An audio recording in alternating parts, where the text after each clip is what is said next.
T'es devenu un ingénieur Wi-Fi? Top. Alors, on va, Bezrat Hashem, ce soir aborder. On n'a pas trouvé un Sichot Haran en français? On ne sait pas où ils sont. Ils sont là-bas? Il faudrait alors les apporter. Bezrat Hashem, les amis, on va étudier ce soir. Celle-là, non? Non, elle est longue. Le Dafka, elle est longue, celle-là. Donc il faudrait bien. Il faut ce soir bien écouter sur ce qu'on va étudier.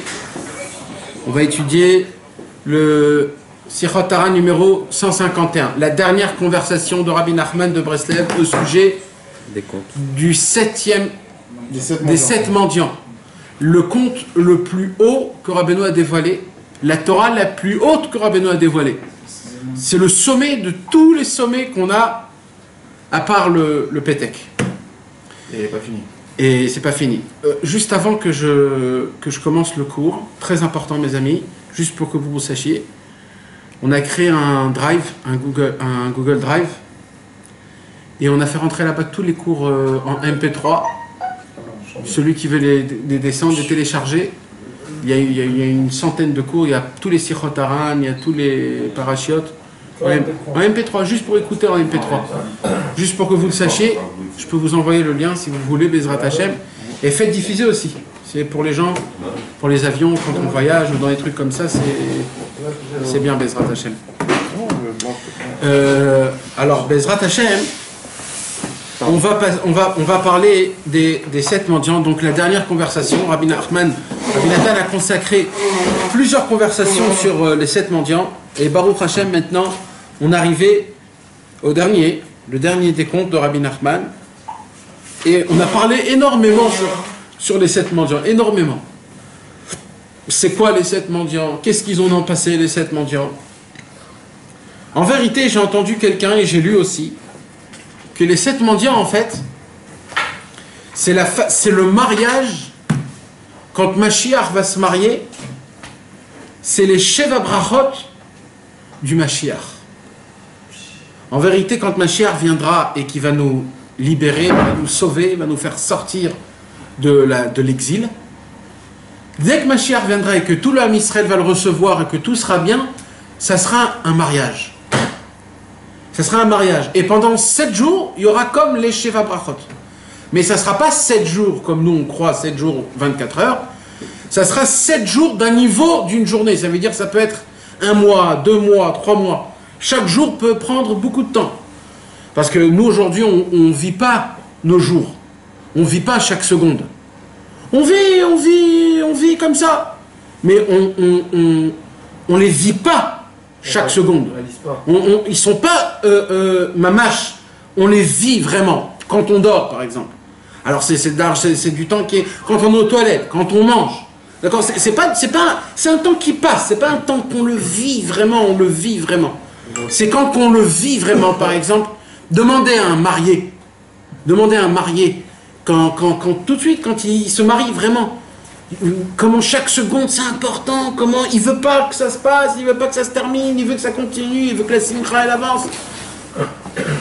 Et Bezrat Hashem, donc quand Mashiach viendra, il y aura 7 mendiants qui vont venir chaque jour et qui vont donner un cadeau au Ham Israël, et que grâce à ça le Ham Israël il va devenir apte à commencer à vivre la vie du futur, la vie de comment Bezrat Hashem sera après que le Mashiach viendra, quand on va tuer le Yetzer Hara, quand on va faire la Seouda, etc., etc. Et tout ce que les 7 mendiants nous racontent, c'est tous les préparatifs de comment on va sortir de ces 6 millénaires-là pour rentrer dans le 7e millénaire, une vie qui est un mélange de spiritualité et de matérialité, où on a des capacités qui est surhumaine, et que grâce à ça, on va commencer à tuer le Yetzer Hara et vivre une vie, ce qu'on a attendu pendant 6000 ans, ce que nos ancêtres ont attendu pendant 6000 ans. C'est des choses qu'on peut même pas s'imaginer de quoi on parle. Et Rabbi Nachman de Breslev a dévoilé ce qui va se passer chaque instant, chaque moment avec les contes. Et comme on l'a expliqué, je le dis, je le répète, parce que c'est très important, c'est que des contes comme ça, de dévoiler des contes comme ça, le Yetzer Hara ne laisse pas. Juste aujourd'hui, j'ai lu, un jour, Rabbi Nachman, il était en voyage, et il était avec Rabbi Nathan, et d'un coup, Rabbeinu, il est descendu une pensée. Et la pensée, elle est repartie. Une idée. Vous savez, des fois ça nous arrive. On a un flash de quelque chose, et après il repart, et tu te rappelles plus, purée, c'est quoi que j'avais, qu'est-ce que j'avais dans ma tête? Il est venu, il est reparti. Et Rabbeinu a fait de ça une Torah. Rabbeinu, il a dit, dans le ciel, des fois, on lui donne une petite... on l'éclabousse de spiritualité, on lui donne une petite goutte comme ça de rafraîchissement, une lumière, mais le problème c'est que tout de suite après il repart. Parce qu'il voit qu'il n'a pas de place chez la personne. Alors il dit Rabbi Nachman, la sagesse, la chorma c'est quoi? C'est de courir après jusqu'à que tu la rattrapes. De courir après. C'est très difficile. Il dit Rabbi Nachman de Breslev, ou alors l'écrire, ou alors en parler, ou le dire tout de suite, de faire quelque chose. C'est ça, exactement. Si ça reste une pensée, plein de fois on a des trucs comme ça, on pense à un truc de fou, et il part. Comment? Non, dis-le, raconte-le, écris-le quelque part, fais une note dans ton téléphone. C'est des cadeaux d'Hachem, ça. Et Rabbeinu, il a fait de ça une Torah. Tout de suite, tu vas dire, Rabbi Nathan, tu sais, Rabbi Nathan, des fois, un homme, il a une étincelle qui s'éclaire. Il faut tout de suite prendre et faire de ça quelque chose pour qu'elle soit concrétisée. Et attends, mais notre tête, elle travaille 24 heures sur 24, alors à chaque fois, il y a quelque chose qui nous passe dans la tête, on va faire tout de suite. non, mais je te parle d'une fraîcheur. Bah oui. Une fraîcheur. Il y a quelque chose qui nous passe dans la tête. Oh, il n'en passe pas autant, David. On n'est pas des Lévites. Comme ça qui te fuse toute la journée. Mais non, Alvaï, si c'est ça, Alvaï, bien sûr. Toute la journée, on serait comme ça, bien sûr. Alvaï, quoi, Kadosh Baruch Hu nous donne des flashs comme ça tout le temps. Mais ça se passe surtout dans des moments de nachat et de simcha. Quand t'es bien, Shabbat le soir, pour les gens qui dorment pas, bien sûr. Tu peux pas écrire, tu peux rien faire. Mais tu en parles. Tu en parles à ta femme, tu en parles à tes enfants. Parce que malheureusement, on ne consacre pas assez de donner du date à nos enfants et à nos femmes. On croit que nos femmes, c'est fait pour nous dire, fais-moi cette salade ici, je veux que tu me cuisines ça, repasse-moi mes habits, pourquoi t'es pas allé en bas, pourquoi t'es pas...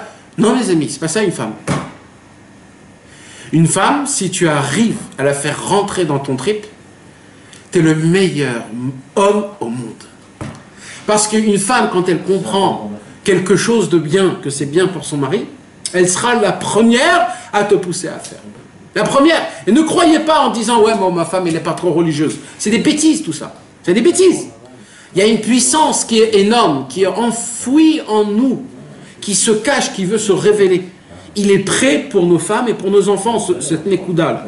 Akadosh Baruch Hu dit, cette Nekuda, ce point-là, il se dévoile en parlant. Même que tu crois qu'elle n'écoute pas, ou alors qu'elle se moque de toi, ou alors elle te dit, ça ne m'intéresse pas. C'est faux. Ne croyez pas. Sa Neshama, elle est assoiffée d'entendre une belle histoire sur la paracha de la semaine, ou alors une parole, ou alors une envie, ou une idée même, une idée stam. Je voudrais faire, qu'est-ce que t'en penses comme ça? Juste on en parle sans rien, sans obliger rien du tout, etc. Mais bon, top. Mais c'est ça, si pour Nashim, alors? C'est-à-dire? Rabbi Nachman dans la Torah Vash Gimel, il parle de ça. Si pour Nashim, il parle là-bas. Ah non, c'est pas ça. C'est pas ça. Là-bas, si je me rappelle bien, il ramène à une Gemara, non? Ouais, il ramène sur Mordechai et Esther. Mordechai et Esther? Ouais. De Sipuré Nashim, qu'on peut savoir des trucs, la Shrina, ce qu'elle dit la Shrina. Ah. Ça se pourrait, ouais. Ça se pourrait que c'est ça aussi. Razak. Très belle anecdote. Très belle fraîcheur. Nahon. Tu vois, ça, c'est une belle fraîcheur. C'est une fraîcheur. Là, c'est en live, c'est YouTube, tu l'as regardé, tu l'as Mais j'ai étudié à 5 minutes. Baruch Hashem, ça s'appelle la providence divine. C'est exceptionnel. Et c'est ça le secret. Le secret, en vérité, c'est que chacun il doit étudier son seder. Et chacun il met sa sauce sur table. Et après, on fait de ça un plat. Tous ensemble. On va faire de tous les chidushim que chacun il a étudié chaque jour, un Dvar Torah. Ça, mon frère, c'est une praline qu'on fait montrer à Kadosh Baruch Hu, comme il n'y a jamais eu un goût pareil. Bezrat Hashem, peut-être qu'un jour on le fera. C'est comme ça qu'il faut le faire, Bezrat Hashem. Chacun ce qu'il étudie, on en parle et on fait de ça un gâteau. C'est parce que c'est de quoi il est fait un gâteau? Un peu des œufs, un peu de sucre, un peu de farine, un peu d'eau. Chacun il met son truc, après on fait un Bezrat Hashem. Top. Alors maintenant, je répète sur ce que j'ai dit. Malheureusement, mes amis, donc Rabbi Nachman de Breslev, lui, il avait des chidouché Torah que c'est pas des chidouché Torah. C'était des asagot et lokut. C'était des perceptions divines qui lui venaient de sa tête. Maintenant, lui, c'est pas comme nous. Lui, Rabbi Nachman de Breslev, le Yetzer Hara faisait exprès de le mettre tout le temps comment ça s'appelle, en faisant quelque chose, à penser quelque chose, à conquérir quelque chose, en action, qu'il se rappelait plus du point. Pourquoi? Parce que le Yetzer Hara, il savait que si Rabbi Nachman il prend cette chose-là, il fait de ça quelque chose, ça va devenir une Torah imprimée dans l'Écoute Moran, et le Ham Israël, il va avoir encore plus de force contre le Yetzer Hara. Donc le travail du Yetzer Hara, c'était toujours de l'occuper pour qu'il perde des choses. Donc Rabbi Nachman faisait toujours des combines, de ne pas donner des dates quand il fait des Torotes, de ne pas donner il n'y avait pas des pancartes, ce soir, il y a un cours de Rabbi Nachman. Non, pourquoi? Parce que le Yetzer Hara, il s'attendait, quand c'était quelque chose qui était préparé, il s'attendait, il venait pour essayer d'embêter la situation, et à cause de ça, que ça ne se passe pas. D'ailleurs, Rabbi Nathan, il me marque ça, on écoutait Moran à chaque fois. Que À la fin de la Torah, ouais. Rabbi Nathan, il marque. Là, il nous a dit ça, mais à tel moment. Nahon, exactement. Il nous a dit comme ça. Mais... Exactement. Et nous, on voit des Torotes, par exemple la Torah 56. On voit ça comme une seule Torah. Nahon, une seule Torah. Vous savez combien de fois Rabbi Nachman, il a dit la Torah 56? Rabbi Nachman, il a dit au moins 4 à 5 fois, il a dit. En plusieurs temps. Il a dit au début à Shavuot, après il a dit une partie après il a dit une partie 2 jours après 3 jours après. C'est des choses qui se font petit à petit. Mais comment c'est fait alors? Par exemple, la Torah 8 et la Torah et d'autres Torahs, elles correspondent exactement. Ça aussi, ça existe. Il y a une continuité. Nahon. Parce que Rabbi Nathan, quand il a écrit le Likutei Moharan, alors avant de l'imprimer, il a fait montrer à Rabbeinu. Et quand il a fait montrer à Rabbeinu, c'est lui qui l'a dit, mets ça en premier, mets ça en deuxième, ça tu le mets ici, cette Torah tu la coupes en deux, cette Torah, 2 Torahs tu les mets en une. C'est lui qui a fait le Seder. Donc c'est vrai que des fois on peut trouver par exemple, la Torah 9 et la Torah 112, c'est une seule Torah. Et dans le Likutei Moharan, la Torah 9 c'est 9 et la Torah 112 c'est la Torah 112. Mais Rabbeinu il a voulu que ça soit comme ça. Tov. Donc là on va voir comment l'histoire des 7 contes, des 7 mendiants, il s'est déroulé. Parce qu'on a étudié le premier jour et le deuxième jour. Maintenant on va étudier le 3e, le 4e, le 5e, le 6e et le 7e jour, comment ça s'est déroulé. Vous allez voir qu'à chaque fois, et ça c'est une grandeur, mes amis, on en a parlé, mais Rabbi Nathan il dit une des choses que j'étais époustouflé tout le temps que j'étais à côté de Rabbi Nachman, c'est qu'à chaque moment qu'il parlait, dans une conversation même qui était sirat roulin, c'est-à-dire on lui parlait, on lui racontait Napoléon a conquéri la Grèce, Napoléon a conquéri l'Italie, etc. Ou alors, quand quelqu'un venait, Rabbeinu prier pour ma fille, elles sont en bonne santé, ou etc. Des sirat roulin, c'était pas des choses qui étaient importantes. On voyait que tout autour, Rabbeinu, Mamash, il crée après une Torah, mais où il y avait tout dedans. Il y avait tout dedans, des Torahs. Un exemple de la Torah 23, par exemple. La Torah 23 qui parle, c'est une des Torahs les plus importantes qui parle sur la Tahavat Mammon, le plaisir de l'argent. Et là-bas, le pauvre, Rabbeinu, il a dévoilé cette Torah, si je me rappelle bien, c'était à Hanouka. Et juste avant, il avait perdu sa fille. Et on ne lui a pas dit, Rabbi Nachman, que sa fille est morte. Parce qu'on lui a caché, on voulait pas parce qu'il voulait pas qu'il prenne le deuil. On lui a pas dit. Mais Rabbeinu, lui, il savait. Il savait déjà. Jusqu'à la fin, genre. Ouais, il savait déjà qu'elle était déjà morte. Et juste avant, il y avait quelqu'un qui est venu, qui avait un mal dans la main. Il avait un bandage dans la main et il ne pouvait pas bouger sa main. Je crois que sa main était pourrie ou un truc très grave. Congrès. Ouais. Et tout ça s'est passé. Rabbeinu, il est venu, il s'est assis à table. Et il y avait sa famille qui était autour, il y avait ses élèves, celui avec le problème. Et on voit dans cette Torah comment Rabbeinu il fait rentrer le deuil de sa fille. Parce que là-bas aussi, Rabbi Gedalia de Linit, c'est parti de ce monde. Il a fait rentrer aussi Rabbi Gedalia Milinit dans cette Torah. Il a fait rentrer la rifoua de la main. Après cette Torah, Rabbeinu, il a dit, t'as la Emouna? Il a dit oui. T'as vraiment la Emouna? Il a dit oui. Il a dit, enlève ton bandage et bouge ta main. Il a enlevé le bandage, sa main a bougé, tout était comme il faut. Après qu'il avait dit la Torah. Donc on voit que dans la Torah que Rabbeinu il dévoilait dans l'Écoute Moharan, il y avait tous les problèmes de chacun, tout ce qu'on avait parlé auparavant, tout ce qu'on lui a dit après, tout était rentré dans cette Torah. Et avec cette Torah, il faisait rentrer dedans un peu de guérison ici, un peu de refoua là-bas, un peu de nechama pour sa famille à cause qu'il a perdu sa fille, et ainsi de suite. C'était vraiment et on raconte après qu'il a dit cette Torah-là, plus personne n'a osé de demander à Rabbeinu de l'argent. Tellement il a parlé de c'est quoi le plaisir et le désir de l'argent. Parce que là-bas, il dit Rabbi Nachman, quand un homme, chas v'shalom, il tombe dans le plaisir ou le désir de l'argent, c'est Avodah Zara Mamash. Mamash. Il y a écrit Mamash. Ça veut dire c'est pas comme si, ou alors ça ressemble à.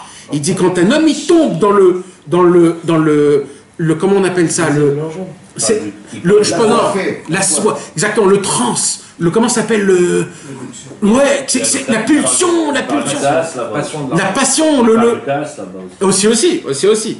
Et quand un homme, chas v'shalom, il tombe dans ça, des fois ça fait baver les gens. Rien que tu les vois parler, les gens ils bavent. Ils te parlent d'argent, on dirait que ils peuvent ne plus parler de aucun plaisir, de rien que d'argent, ça devient très grave, ça devient très très très grave. Rabbeinu il dit, ça c'est la Avodah Zara Mamash. Et depuis, personne a demandé à Rabbeinu une bracha pour la Parnassa, ou alors une aide, rien du tout. Après c'était que de la Avodat Hashem. Donc on va voir comment ça s'est passé les 7 mendiants, mes amis. Alors, tu voudrais nous lire s'il te plaît? Alors, Sikha numéro 151, Bezrat Hashem. Alors, comme déjà mentionné, c'est un vendredi soir qu'il raconta l'histoire du 3e jour et du 4e jour. D'accord, donc c'était un vendredi soir, on va dire, c'était Belel Shabbat Kodesh, c'était après qu'ils avaient prié déjà Arvi de Shabbat, après qu'il y avait la Seouda de Shabbat, d'accord? Et c'est là où il a raconté le 3e et le 4e jour du conte des 7 mendiants. Continue.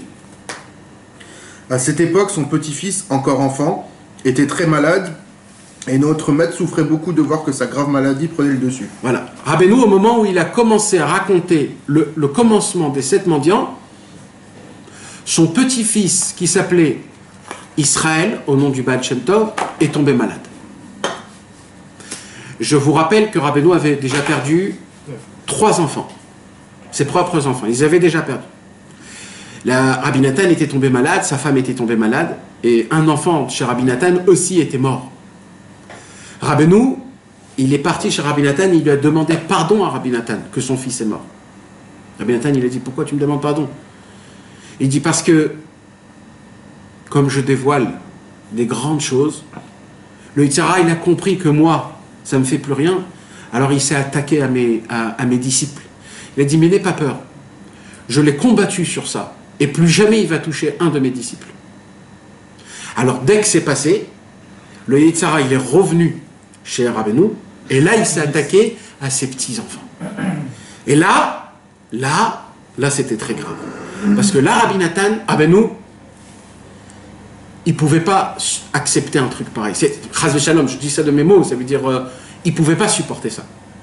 Là on parle de Sarah, les filles de Rabbeinu. Sarah, c'était l'aînée la plus importante. Sarah, on dit que, Rabbeinu, il a dit que Mashiach viendra de ses petits-enfants de Sarah. Donc quand il s'attaque au petit-fils, en fait, il ne s'attaque pas juste au petit-fils. Il s'attaque à toute une lignée, peut-être le Mashiach même, ça veut dire. En plus, Sarah, pour lui, c'était la plus grande, elle était la plus grande, c'était une tzadékette. C'est Odel, là. Pardon, Odel, pardon. Et justement, il n'avait pas peur, il n'aurait pas dû s'arrêter, justement. Pourquoi il a pris le risque? Ah, mais Rabbeinu, il s'arrête pour des choses comme ça? Non, je n'ai pas dit ça, mais... Rabbeinu, il a dit, Nitzarti vanatseach, gamarti ve'egmor. J'ai gagné, je vais gagner. J'ai terminé et je vais terminer. Et Rabbeinu, il pense jamais à lui. S'il aurait pensé à lui, jamais il aurait fait des choses comme ça. Mais comme Rabbeinu a commencé l'histoire, le premier conte, le deuxième conte, jusqu'à qu'il arrivait au 13e conte, et dans le 13e conte, il a raconté le premier jour. Le deuxième jour, son fils, le pauvre, son petit-fils, il est commencé à tomber très malade. Et là, il y a eu une grande guerre. Et il était, comme c'est écrit ici, comment il dit ici? Il était en agonie. Il souffrait beaucoup. Il souffrait beaucoup. À l'Erest Vaille. En hébreu, Erest Vaille, c'est Chas v'Shalom entre la vie et la mort. Vayalotsar Gadol Misé. Rabbeinu souffrait énormément de ça. Oui, il souffrait. Ouais, encore très très malade. Ouais. Et que la Rabbeinu souffrait beaucoup de voir que sa grave maladie prenait le dessus. Ok, continue. D'autant plus que sa fille Odel avait eu beaucoup de mal à élever ses enfants. La pauvre Odel a perdu 3 enfants l'un après l'autre. À chaque fois qu'elle tombait enceinte, il tombait le bébé. Donc là, le bébé il est né, sauf. Elle a un seul. Et c'est celui-là que vous voulez me prendre.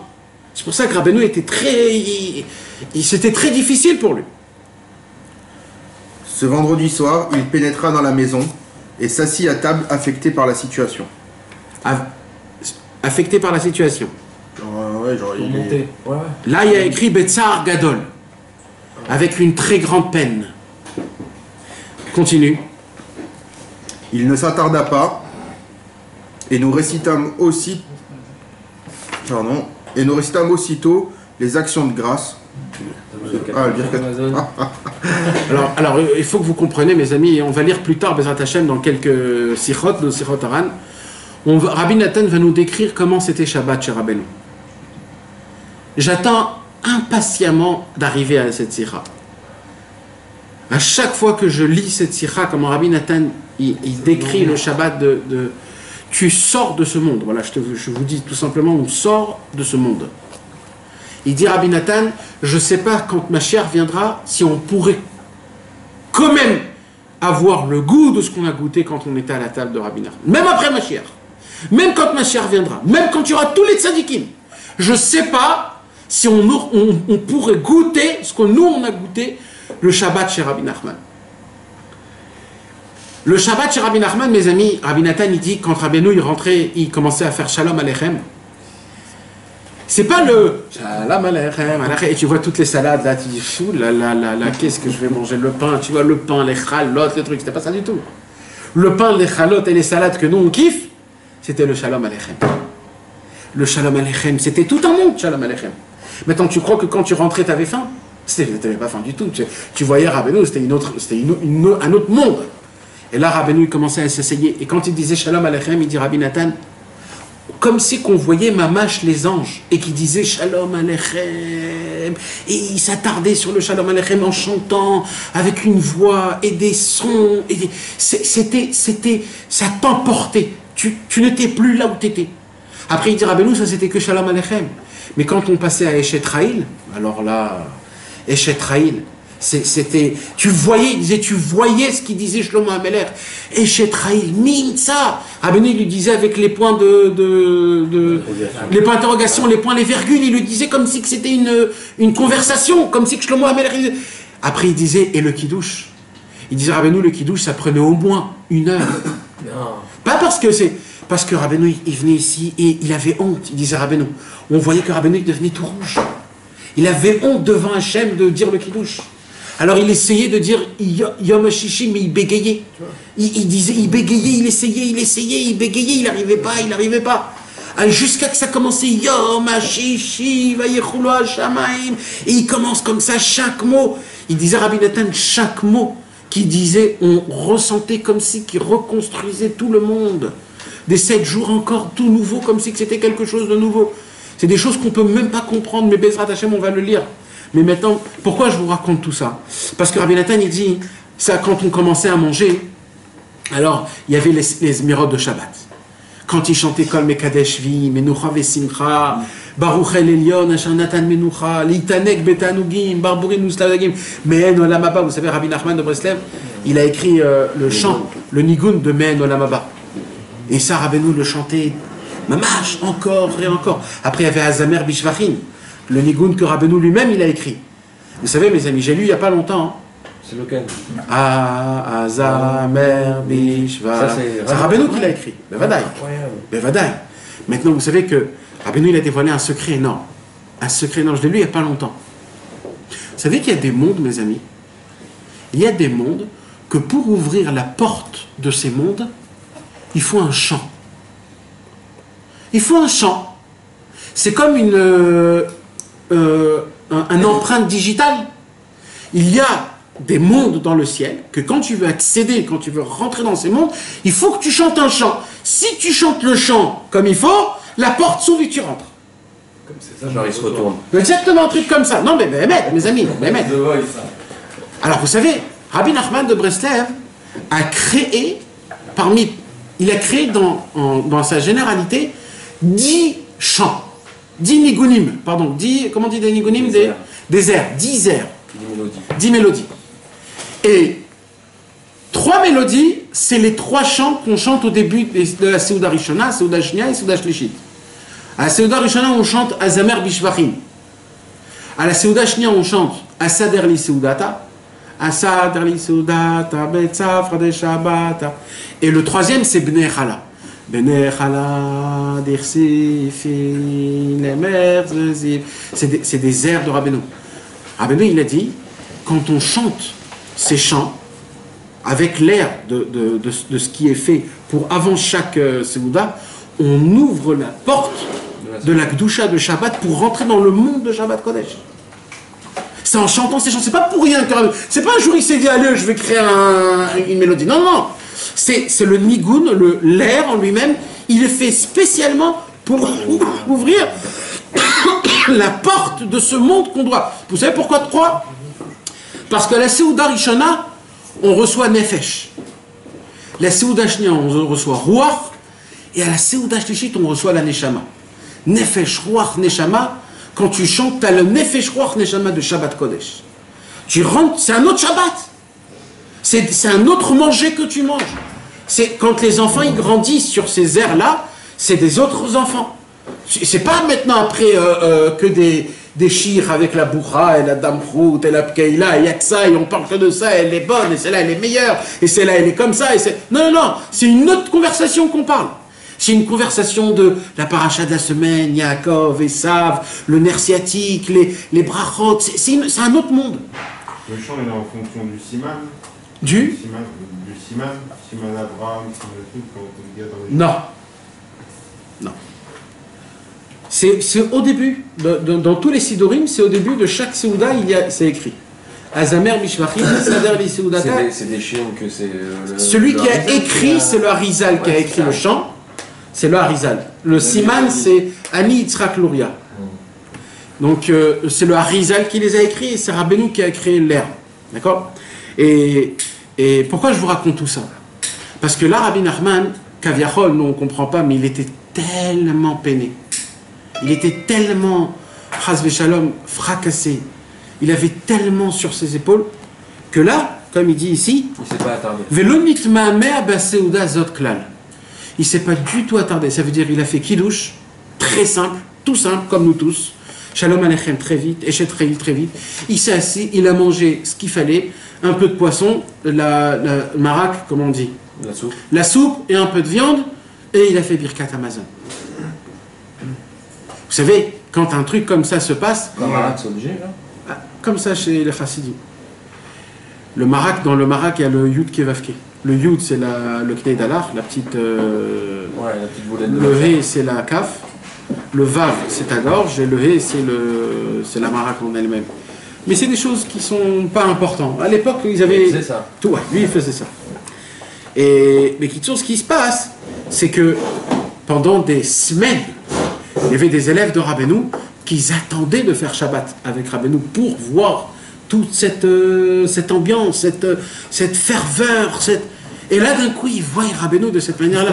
Mais vous savez, mes amis, je ne sais pas si un jour vous avez ressenti cette chose-là, mais quand tu es attaché à quelqu'un, mais vraiment tu es attaché, quand tu as quelqu'un où c'est toute ta vie, c'est-à-dire, je parle pas d'amitié, je parle par, comment on appelle ça, tu admires quelqu'un, c'est vraiment un homme très important. Quand tu vois cette personne-là, que lui-même il est triste, ou alors qu'il y a quelque chose qui le dérange, surtout qu'il change de son minag, de ne pas faire ce qu'il avait l'habitude de faire, crois-moi que t'es cassé.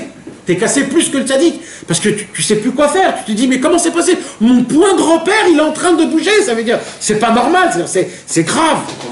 Ouais, c'est très grave. C'est très grave.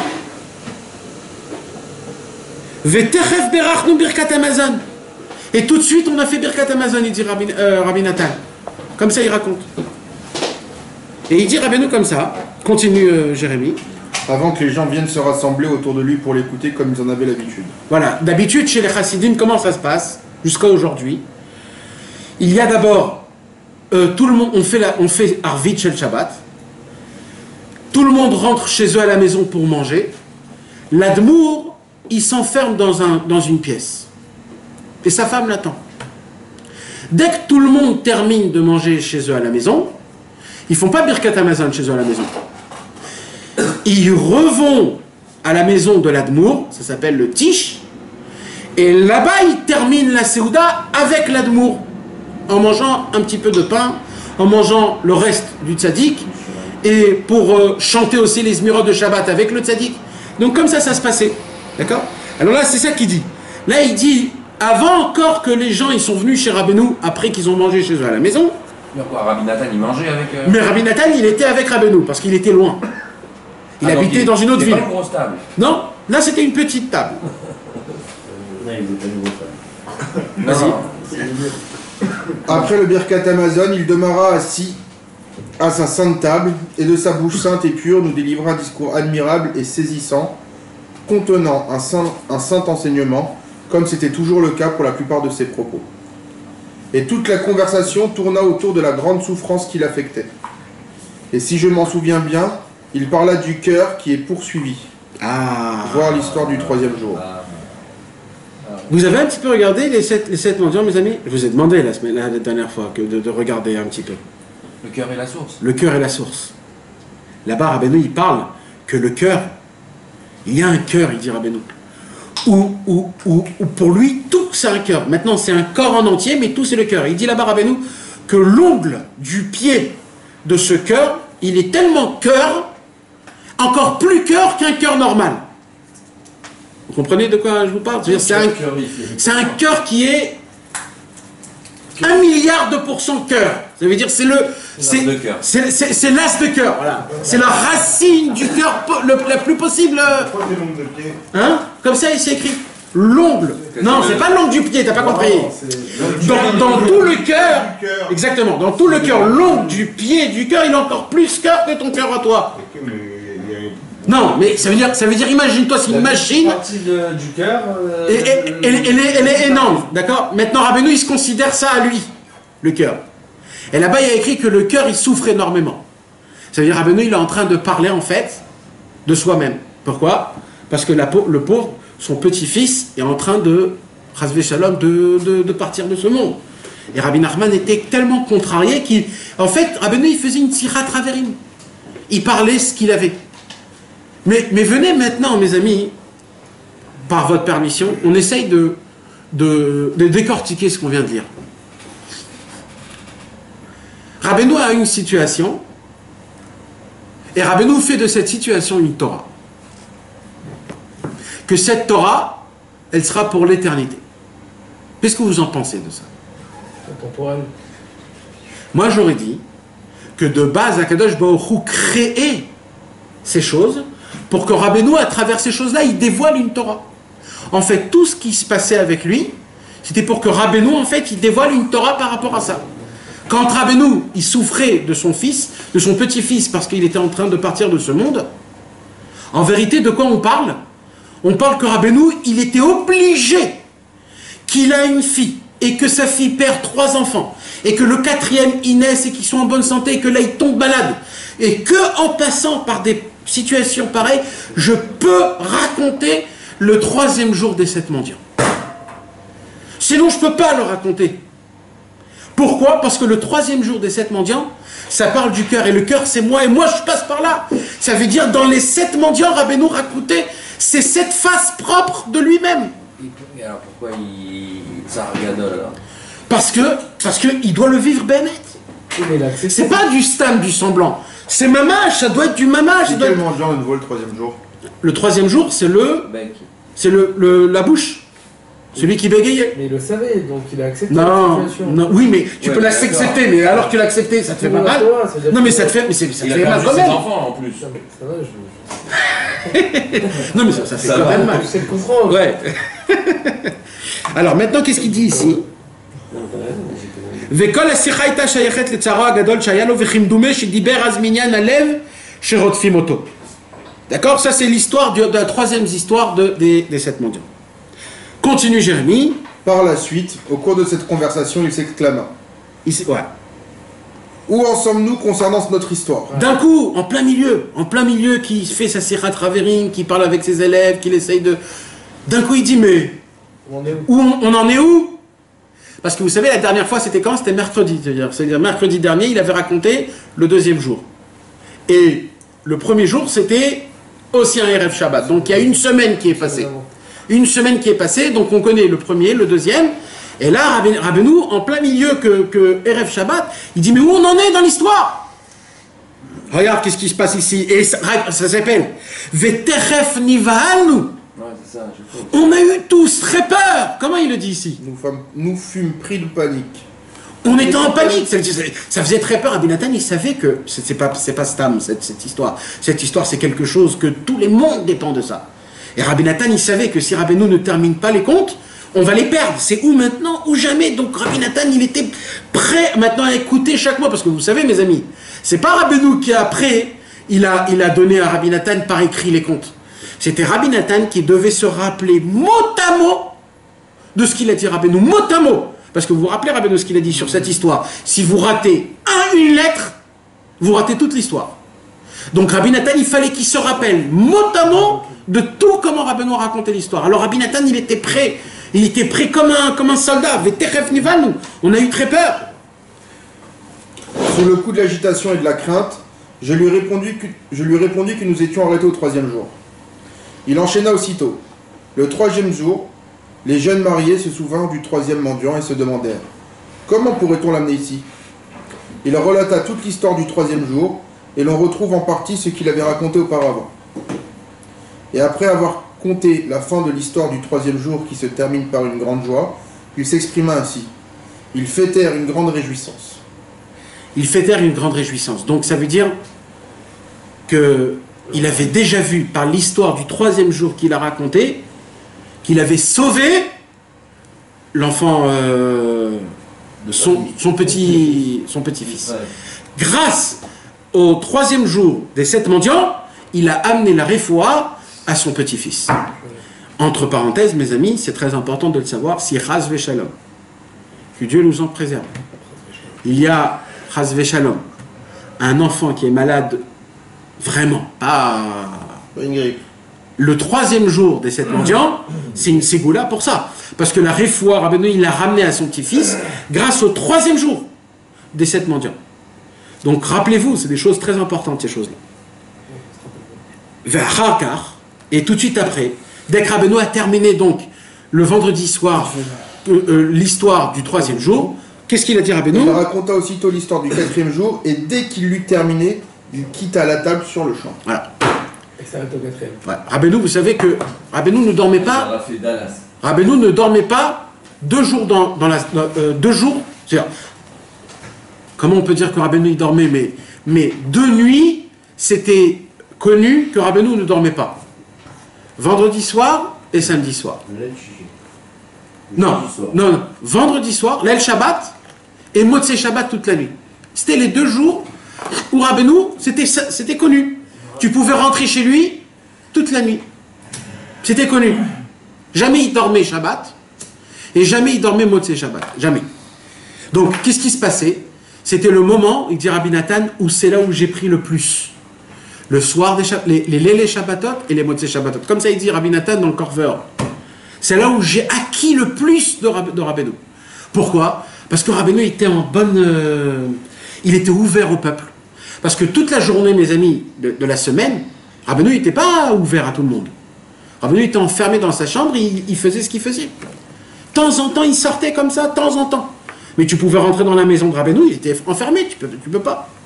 C'est quand il était ouvert à tout le monde, ou Mamash, c'était le vendredi soir et le samedi soir. Donc tout le monde attendait de parler avec Rabbeinu, vendredi soir, c'est toute la nuit. Rabbeinu, il les faisait rentrer dans un trance. Rabbeinu, il a Ouman.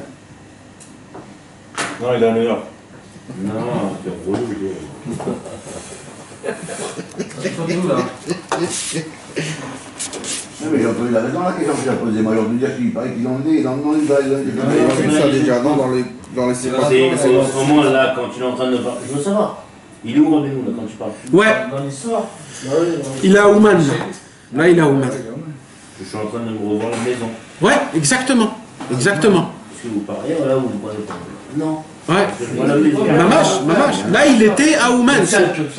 Il était à Ouman. C'était proche de la fin. C'était proche de la fin. Donc apparemment, il était aussi très malade. Et qu'est-ce qui s'est passé? Le jour où Rabbeinu, il est pour nous. C'est le jour... Rabbeinu se lève et il part. Tout le monde, ils étaient... Comment? C'est le seul jour qui était avec nous. Et pourtant, il a su qu'il a amené la réfoua à ce moment-là. Il a fait descendre la réfoua. Maintenant, tout peut changer encore. Tout peut changer. Rabbeinu est rentré dans sa pièce.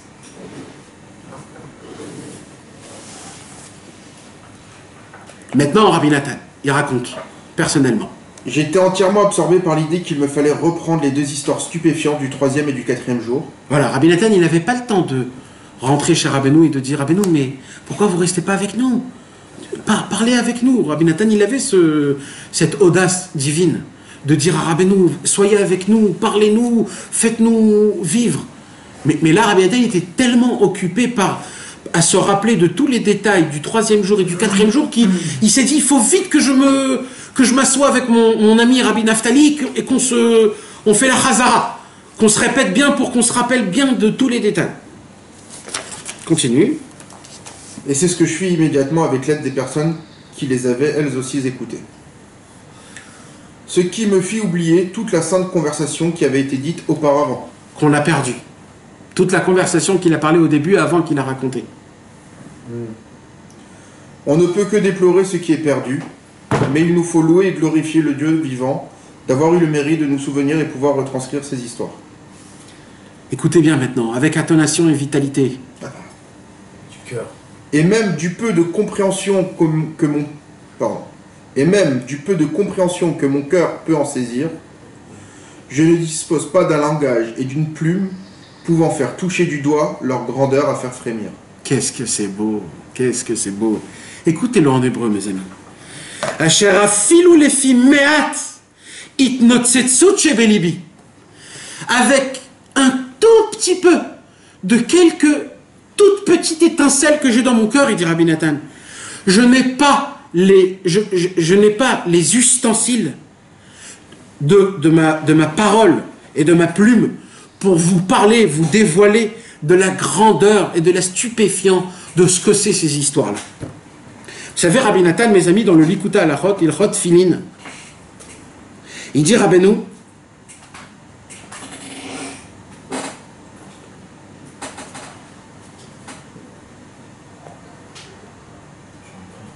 Vesod ma'asezot, il dit Rabbi Nachman, dans Ilchot Tolaim, pardon, Likuta Halachot, il dit, écoutez bien, mes amis, le secret de cette histoire des 7 mendiants, Ne'elam Mikol Haolamot. Ils sont cachés de tous les mondes. Normalement, il aurait dit, ils sont cachés de tous les êtres humains. C'est-à-dire quoi, ils sont cachés de tous les mondes? Ne'elam Mikol Adam. Ça veut dire aucun homme ne peut comprendre les 7 mendiants. Non, là, il dit, Ne'elam Mikol Haolamot. Ça veut dire cette histoire-là, les 7 mendiants, ils ne sont pas au-dessus des êtres humains. Ils ne sont pas au-dessus de tous les anges. Ils sont au-dessus de tous les mondes qu'Akadosh Baruch Hu a créés, Atzilut, Bria, Yetzira, Asiya. Même les mondes les plus célestes qu'il y a dans le ciel, qui sont appelés des mondes complètement spirituels, même eux ne connaissent pas l'histoire des 7 mendiants. La fois, c'est l'après-Mashiach. Mais de quoi on parle? Il faut qu'on nous coupe notre bouche, de quoi on parle? Et il dit comme ça, Rabbeinu, Afal piken, yesh lanu reshut kol echad ve'echad, lechapes, levakesh bo ezer remazim ma shenuchal limtso. Mais Rabbeinu a été tellement gentil qu'il nous a donné ce cadeau pour que chacun puisse essayer de retrouver quelque chose, des petites illusions, des allusions, des petites choses que tu as envie. C'est-à-dire, écoutez, c'est un cadeau qu'on nous a donné qui ne nous revient pas. Ça ne nous revient pas. Normalement, on ne doit pas avoir un cadeau comme ça, mais Rabbeinu nous l'a fait, ce cadeau. Oui, non? Ouais. Bon, on pourra la comprendre plus tard. Non. C'est pour pouvoir nous renforcer à nous. À nos neshamot, Oui. à nos enfants, à nos femmes. On a dit que ça, c'est quoi? C'est la piqûre qui rentre dans le cœur directement. Ton cerveau ne le comprend pas. Mais ta neshama, elle le comprend. Ta neshama, elle devient tzaddik. Le monde qu'on vit actuellement, c'est que Vous savez, mes amis, j'ai réfléchi à un truc aujourd'hui, quand j'ai regardé cette sikha. Et ça m'a rappelé quelque chose. Écoutez bien ce que je vais vous dire. Vous savez, il y a 4 à l'époque du Beth Amikdash, il y avait 4 sortes de condamnation de mort. À l'époque de la Torah. Skila, Srefa, Ereg et René. Il y avait la lapidation, la brûlure, l'égorgement et la lapidation. Et c'était des choses qui étaient normalement, on doit le faire même aujourd'hui, hein, normalement. Mais le problème, c'est qu'on n'a pas un Sanhédrin, on n'a pas. Même à l'époque du temple, ils n'ont pas fait. Il y avait pas les... Non, il y avait le Sanhédrin, mais il n'y a jamais eu ça. Ils n'ont jamais appliqué. Et c'est pour ça, ils ont tous démissionné parce qu'ils ne voulaient pas. Non, mais quand même, si Chazvé Shalom, ça serait passé, Ouais. on l'aurait fait. Il y a eu ce qu'il a. C'est une arloquette. Ah, il y a eu à la. Non, c'était le premier. Il y a eu ça. Mais pendant le Sanhédrin, pendant le Beth Amikdash. Et plus, quand le Khedek et ce qu'il a. C'est vrai, ouais, aussi. Ils ont tous. Après le temps, puis il n'y a plus eu. Non, Depuis le temps, il n'y a plus eu. Ça a égalé ou quoi? Ils ont coupé les têtes. Ils ont coupé les têtes. Mais, non, mais en tout cas, moi, ce que je veux dire, c'est que dans le Inyan des Sanhédrin, d'accord? Maintenant, dans Masechet Sanhédrin, mes amis, ils posent la question, c'est quoi Srefa? Comment on dit? Brûler. C'est quoi brûler? Alors, dans la skila, dans la lapidation, on voit, d'après les psukim de la Torah, ce que c'est. La Torah, elle nous dit, c'est quoi? C'est pas de jeter des pierres. Une grosse pierre. Non. La lapidation, c'est on fait monter quelqu'un à 2 étages et on le pousse. Maintenant, s'il meurt pas quand il est mort, on lui jette une pierre. S'il meurt pas après une pierre, tout le monde lui jette des pierres. C'est ça, en fait, ce qu'il a. Ouais. Maintenant, Srefa, brûler, c'est quoi? Srefa, c'est marqué dans la Torah aussi? Tout c'est écrit dans la Torah, les 4. On apprend tous les 4 du passage. C'est quoi Srefa? Alors, il y en a qui disent, mais pchitout, brûler. Il y en a qui disent non, et il y a toute une conversation. Bassof, l'Agmara nous dit un truc très, comment on dit, mais plia, très étonnant.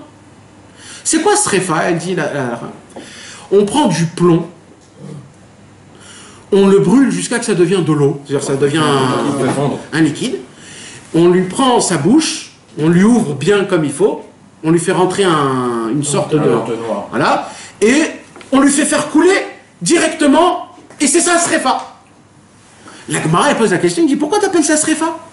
Ça s'appelle pas brûler, ça. Tu brûles de l'intérieur. Hein. Nafon, mais ça veut dire quand même, quoi. Quand tu dis brûler, ça veut dire du feu. Là, on aurait dit un truc spécial. La Gemara, elle dit un chidouche gadol. Qu'est-ce qu'elle dit? Elle dit parce que Srefa, c'est surtout les fautes des harayot, comment on dit, des mœurs. Il n'y a pas que, mais c'est surtout les mœurs, d'accord? Et dans les mœurs, il y a écrit que le problème c'est quoi? C'est pas le corps, c'est la neshama, le problème. Et elle dit la Gemara, mida keneged mida. Là, on veut que la neshama, Quoi, c'est la neshama? Je m'explique. La Gemara, elle dit, là, dans la punition de la srefa, on veut que ça soit la neshama qui meurt avant le corps. Normalement, ça fonctionne comment? D'abord le corps, après la neshama, elle s'en va. Tout le temps, c'est comme ça. Le corps, il est malade, un homme, il meurt. Il y a eu un accident, le corps, il a eu des coups, la neshama, elle part. C'est toujours le corps qui reçoit des coups, après la neshama, elle part. C'est tout le temps comme ça. Quand un homme, il part après 120 ans, il est malade, il est dans son lit, son corps, il n'a plus de force, et son corps, kaviarol, il meurt, et après la neshama, elle s'en va. Dans Srefa, c'est pas ça.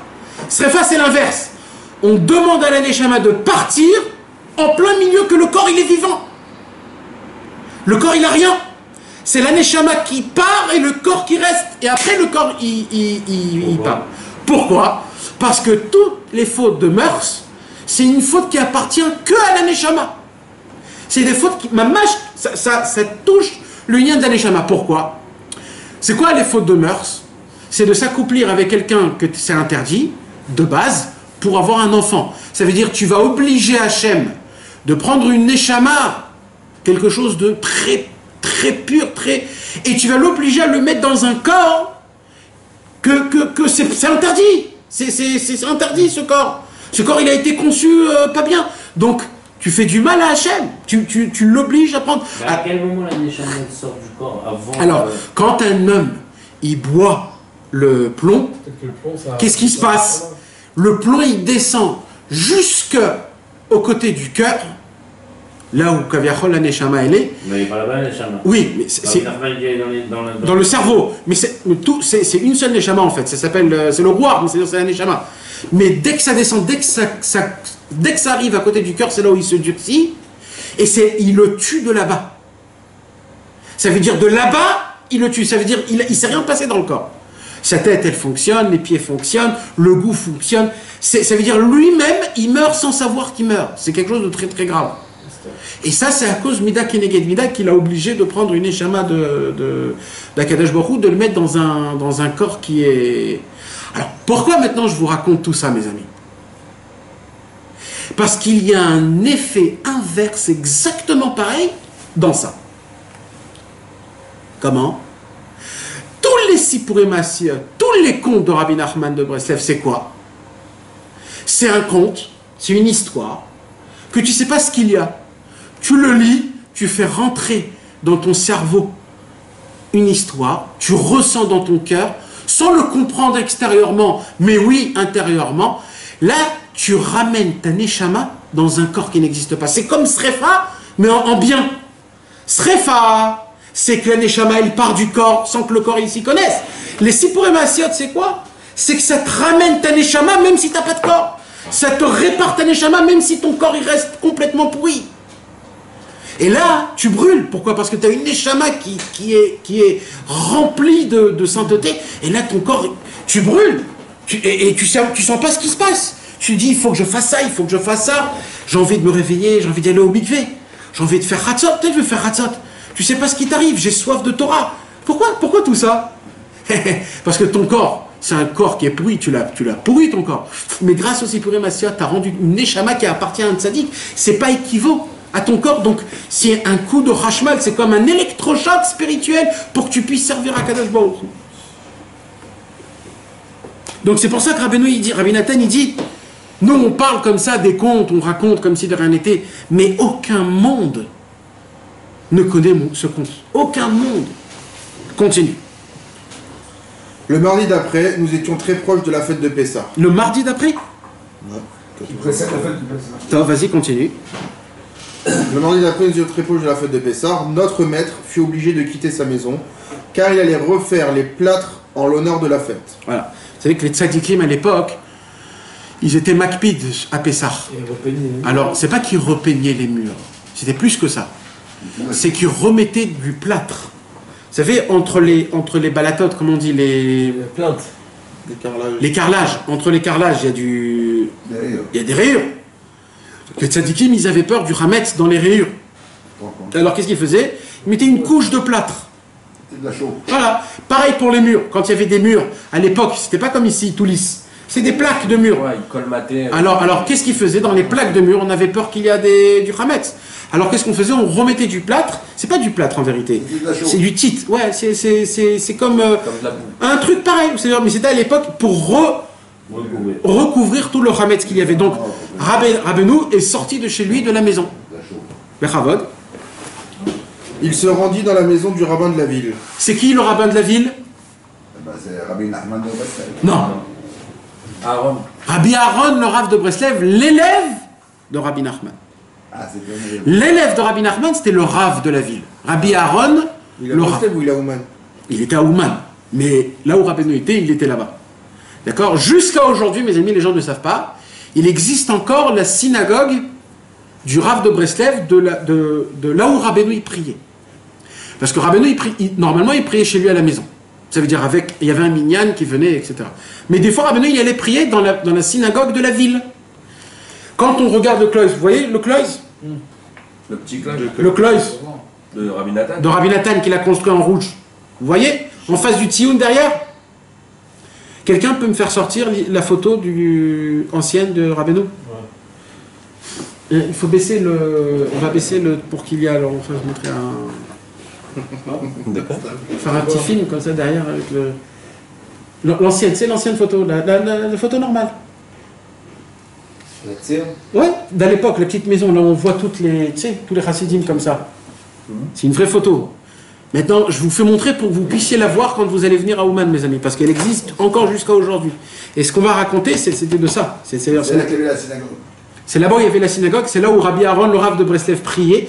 Et c'est là-bas où ils ont fait le kibbutz de Rosh Hashanah 10 ans après que Rabbeinu est mort. Après, ils ont construit le Kloïs. Mais avant, il n'y avait pas le Kloïs à l'époque de Rabbeinu. C'est après que Rabbeinu, il a... Tu l'as la photo, Moshe? Il n'y a pas la Tmouna Atika chez la Tzion sur Rabbi Nachman? Attends 2 secondes. Excusez-moi mes amis, mais c'est juste, c'était important.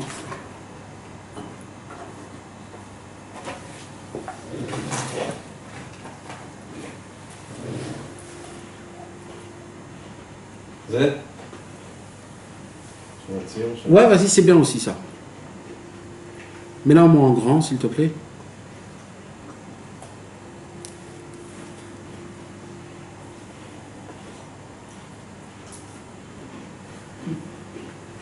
Voilà.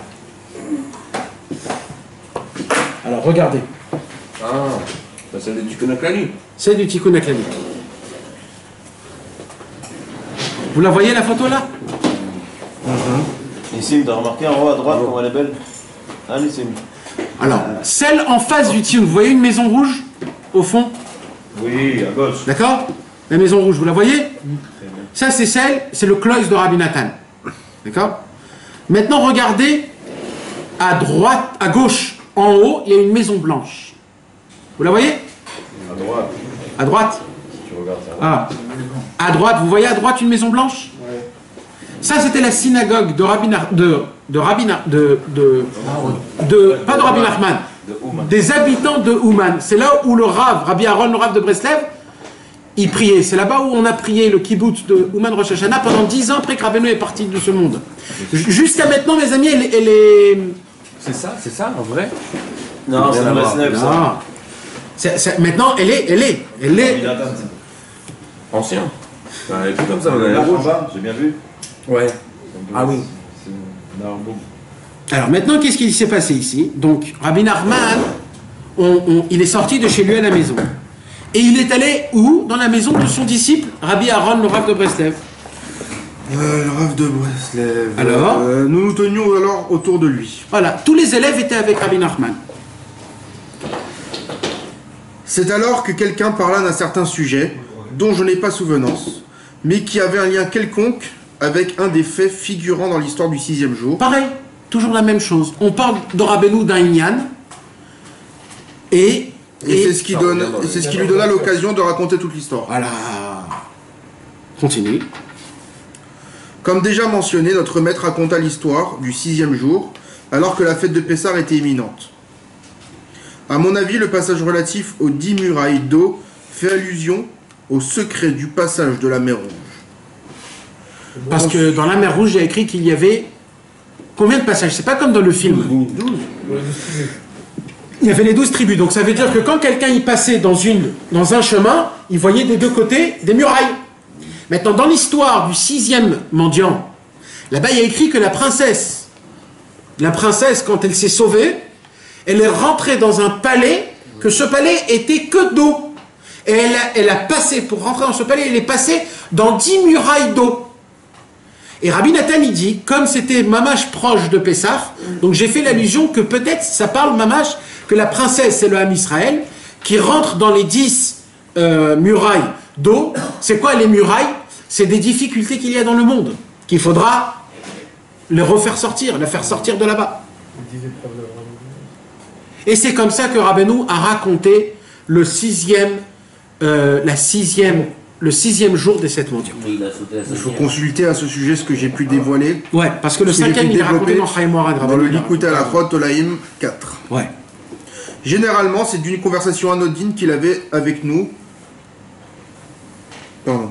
Généralement, c'est d'une conversation anodine qu'il avait avec nous, et portant sur les sujets brûlants de l'heure, qu'il entamait le récit d'une histoire. Car certains faits évoqués dans cette conversation avaient un point commun avec les thèmes de l'histoire qu'il avait au fond du cœur. Comme s'il avait fallu qu'il y ait un appel d'en bas pour ramener et faire connaître en ce monde une appréhension de la divinité non révélée jusque-là, qui allait revêtir la forme d'un conte. Et le même processus se reproduisait à chaque histoire. Mes amis, en 2 mots, Rabbi Nathan nous apprend qu'en fait, Rabbeinu, c'était un Nachal Nover Mekor Chorma. Ça veut dire, c'était une source jaillissante, Mekor, fondement ou source, racine de sagesse. Ça veut dire que Rabbi Nachman, il ne disait pas ce qu'il avait découvert. Un fleuve jaillissant. Un fleuve jaillissant, source de sagesse. Rabbi Nachman ne disait pas ce qu'il apprenait, ce qu'il découvrait. Il disait pas. Il disait rien. Qu'est-ce qu'il disait alors? Comment il savait quoi dire, comment dire? Juste en regardant comment la providence divine se fait quand on lui parle de quelque chose, il se dit « Ah, ça, c'est ce que j'avais découvert là-bas, c'est ce que je vais le dire. » Ça veut dire en fait, Rabbeinu, en regardant ce qu'on lui parlait, ce qu'on lui demandait, des événements qui se passaient dans le monde, par rapport à ça, il dévoilait ce qui touchait dans le ciel. Mais ça ne veut pas dire que c'était des choses, que c'était maintenant qu'il avait trouvé. Rabbeinu avait découvert, Rabbeinu il a dit, tout ce que je vous ai donné, c'est des écorces de ce que j'ai vraiment reçu. Moi, ce que j'ai reçu, personne au monde ne connaît. Ce que je vous donne, c'est vraiment parce que je vois qu'on m'oblige en haut de le dire. Quand j'entends que un jour Rabbeinu il a dit, c'est une sira du Sirat Haran, un jour Rabbeinu il a dit, je suis rentré chez moi, on m'a parlé de quelque chose, d'une Torah que j'ai découvert. Après j'ai parlé avec toi, il dit à Rabbi Nathan, et tu m'as dit la même chose mais d'une autre façon. Après j'ai parlé avec Rabbi Naftali, il m'a dit la même chose mais d'une autre façon. Après j'ai parlé avec ma fille, dit Rabbeinu, elle m'a dit la même chose mais d'une autre façon. Et tout le monde, vous m'avez parlé de cette Torah. Et il a découvert la Torah numéro 21. C'est qu'en fait, dans le ciel, on lui a fait montrer, découvre cette Torah, découvre cette Torah, découvre cette Torah. C'est pas que il s'est assis chez lui, dévoile cette Torah. Hein? Ouais. Comme je lui dévoilait ses secrets. Oui, mais lui, il donnait pas ce qu'on lui dévoilait. Il donnait pas. Il donnait, comme quand il donnait, quand il voyait un remez, un éveil d'en bas, qu'on lui parle de quelque chose, comme ça se fait. Maintenant, mes amis, pourquoi je vous parle de ça? Je voudrais vous faire une petite anecdote qui est exactement pareille. Merci. Sur Rabbi Israël.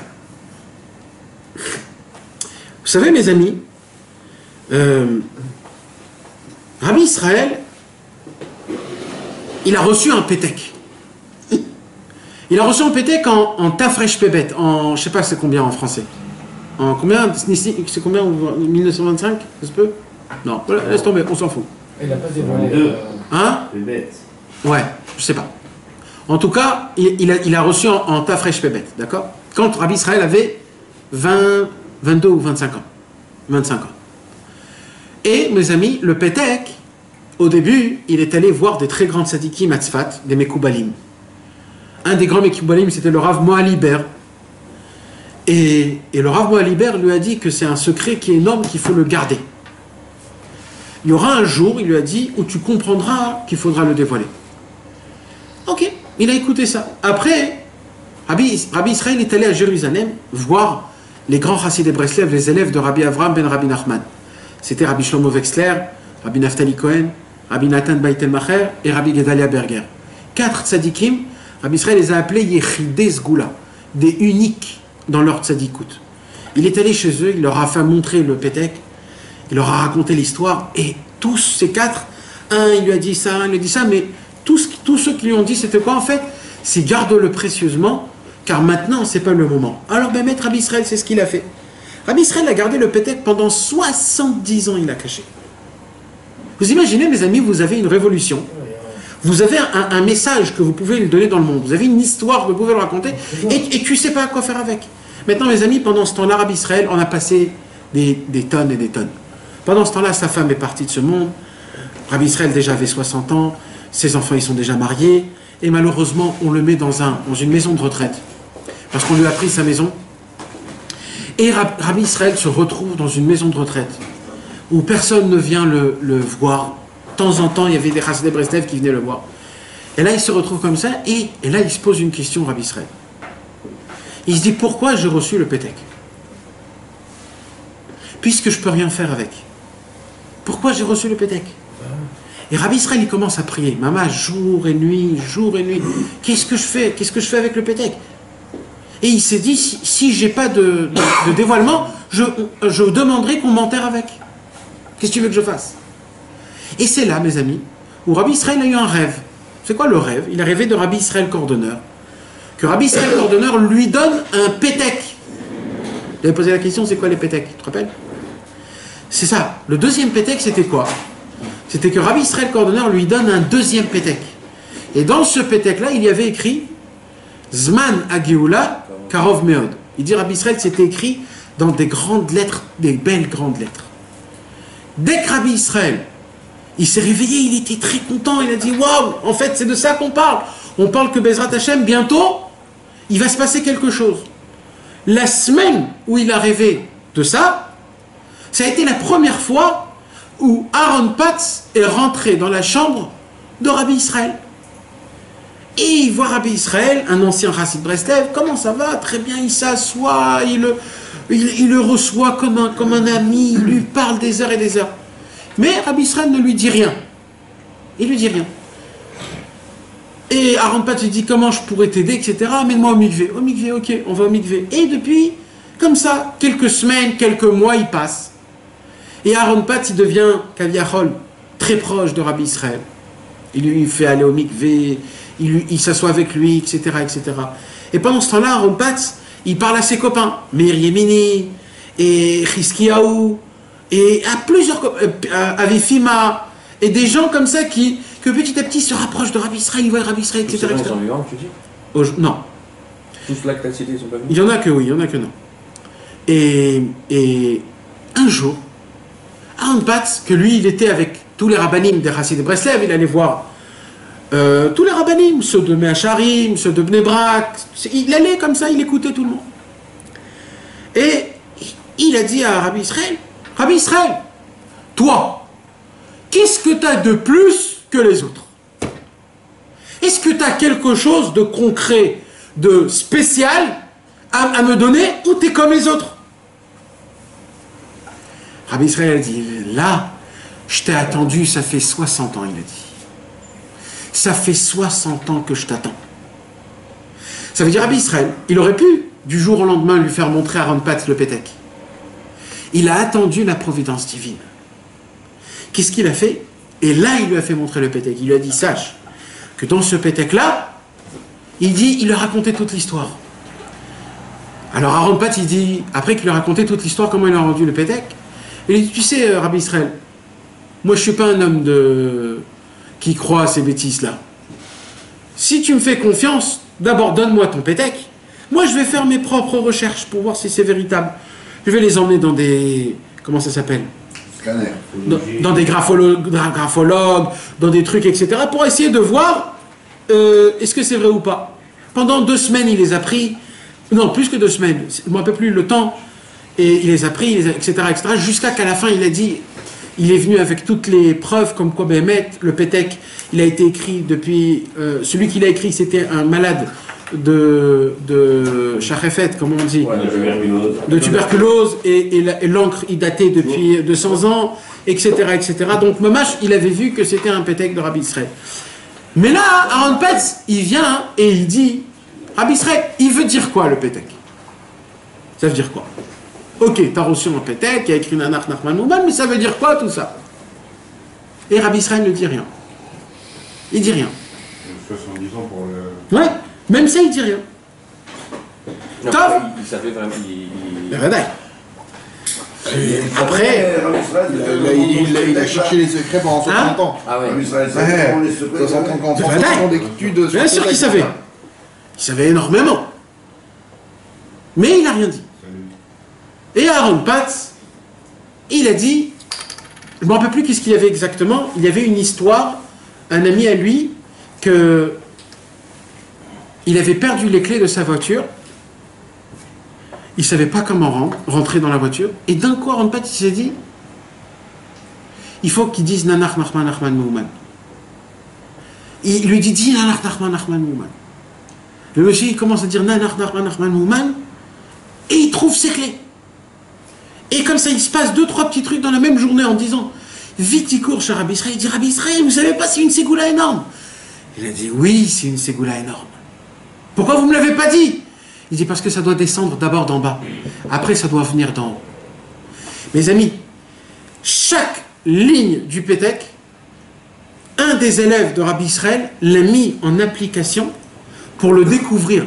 Mais Rabbi Israël n'a jamais rien dit qu'après que ça s'est fait découvert tout seul, c'est là où Rabbi Israël a dit et a développé et a donné des marémécomotes, c'est-à-dire des sources. Comment c'est écrit dans chaque, dans le Tikkun Ez-Zohar, Tikkun Chafalev, dans tous les endroits, c'est quoi Malé Vegadish, c'est quoi Petzadik Utke. Mais dans tout le Inyan de la Fatsa, le Inyan du Nanar, le Inyan d'étudier les Sifrei Rabbeinu, la Itraskou de Meodaya Kachil et la Reine. Au début, aujourd'hui c'est pas pareil. Aujourd'hui, la majorité y reconnaissent. Aujourd'hui, la majorité connaît. Au début, c'était un chidouche gadol. Oh, c'est quelque chose de dingue que... Je veux dire, tous les courants, aujourd'hui, tous les courants dans Breslev reconnaissent pas le Pétek. Si, aujourd'hui, oui. Aujourd'hui, une majorité, 90% reconnaît le Pétek aujourd'hui. C'était à l'époque que c'était quelque chose de spécial, que c'était difficile pour eux de reconnaître. Mais aujourd'hui, qu'on a vu les preuves de Rabbi Israël, le Pétek, les Haverim, la Fatsa, les livres, les gens qui font Teshuvah, Ouman, Rosh Hashanah, etc., ça a fait ses preuves. Tout a été écrit dans le Pétek, tout a été reconnu, c'est fini. Et maintenant, ce qui s'est passé, pourquoi je vous raconte tout ça? C'est que Rabbi Israël a attendu 70 ans pour dévoiler le Pétek, pour dévoiler les secrets du Pétek, pour nous dévoiler. Il aurait pas pu tout simplement nous dire qu'est-ce que ça veut dire le Pétek, ça veut dire quoi Malé Vegadish, c'est quoi le secret, c'est quoi Meodaya Kachil. Il aurait pas pu dire non. Comme ici, comme Rabbeinu. Rabbeinu, il attendait qu'il se passe quelque chose en bas pour dévoiler le secret qu'il y a en haut. Rabbi Israël a fait la même chose. Il a attendu que ça se dévoile en bas pour que ça puisse donc. Rabbi Israël n'a jamais dit il faut commencer à faire de la fatsa des livres. Un jour, Meir Yemeni, il avait toujours 2 sacs. 2 sacs, vous savez,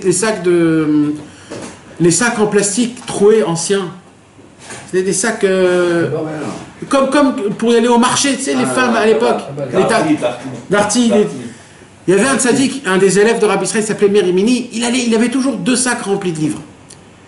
Et lui, il faisait de la fatsa, il donnait.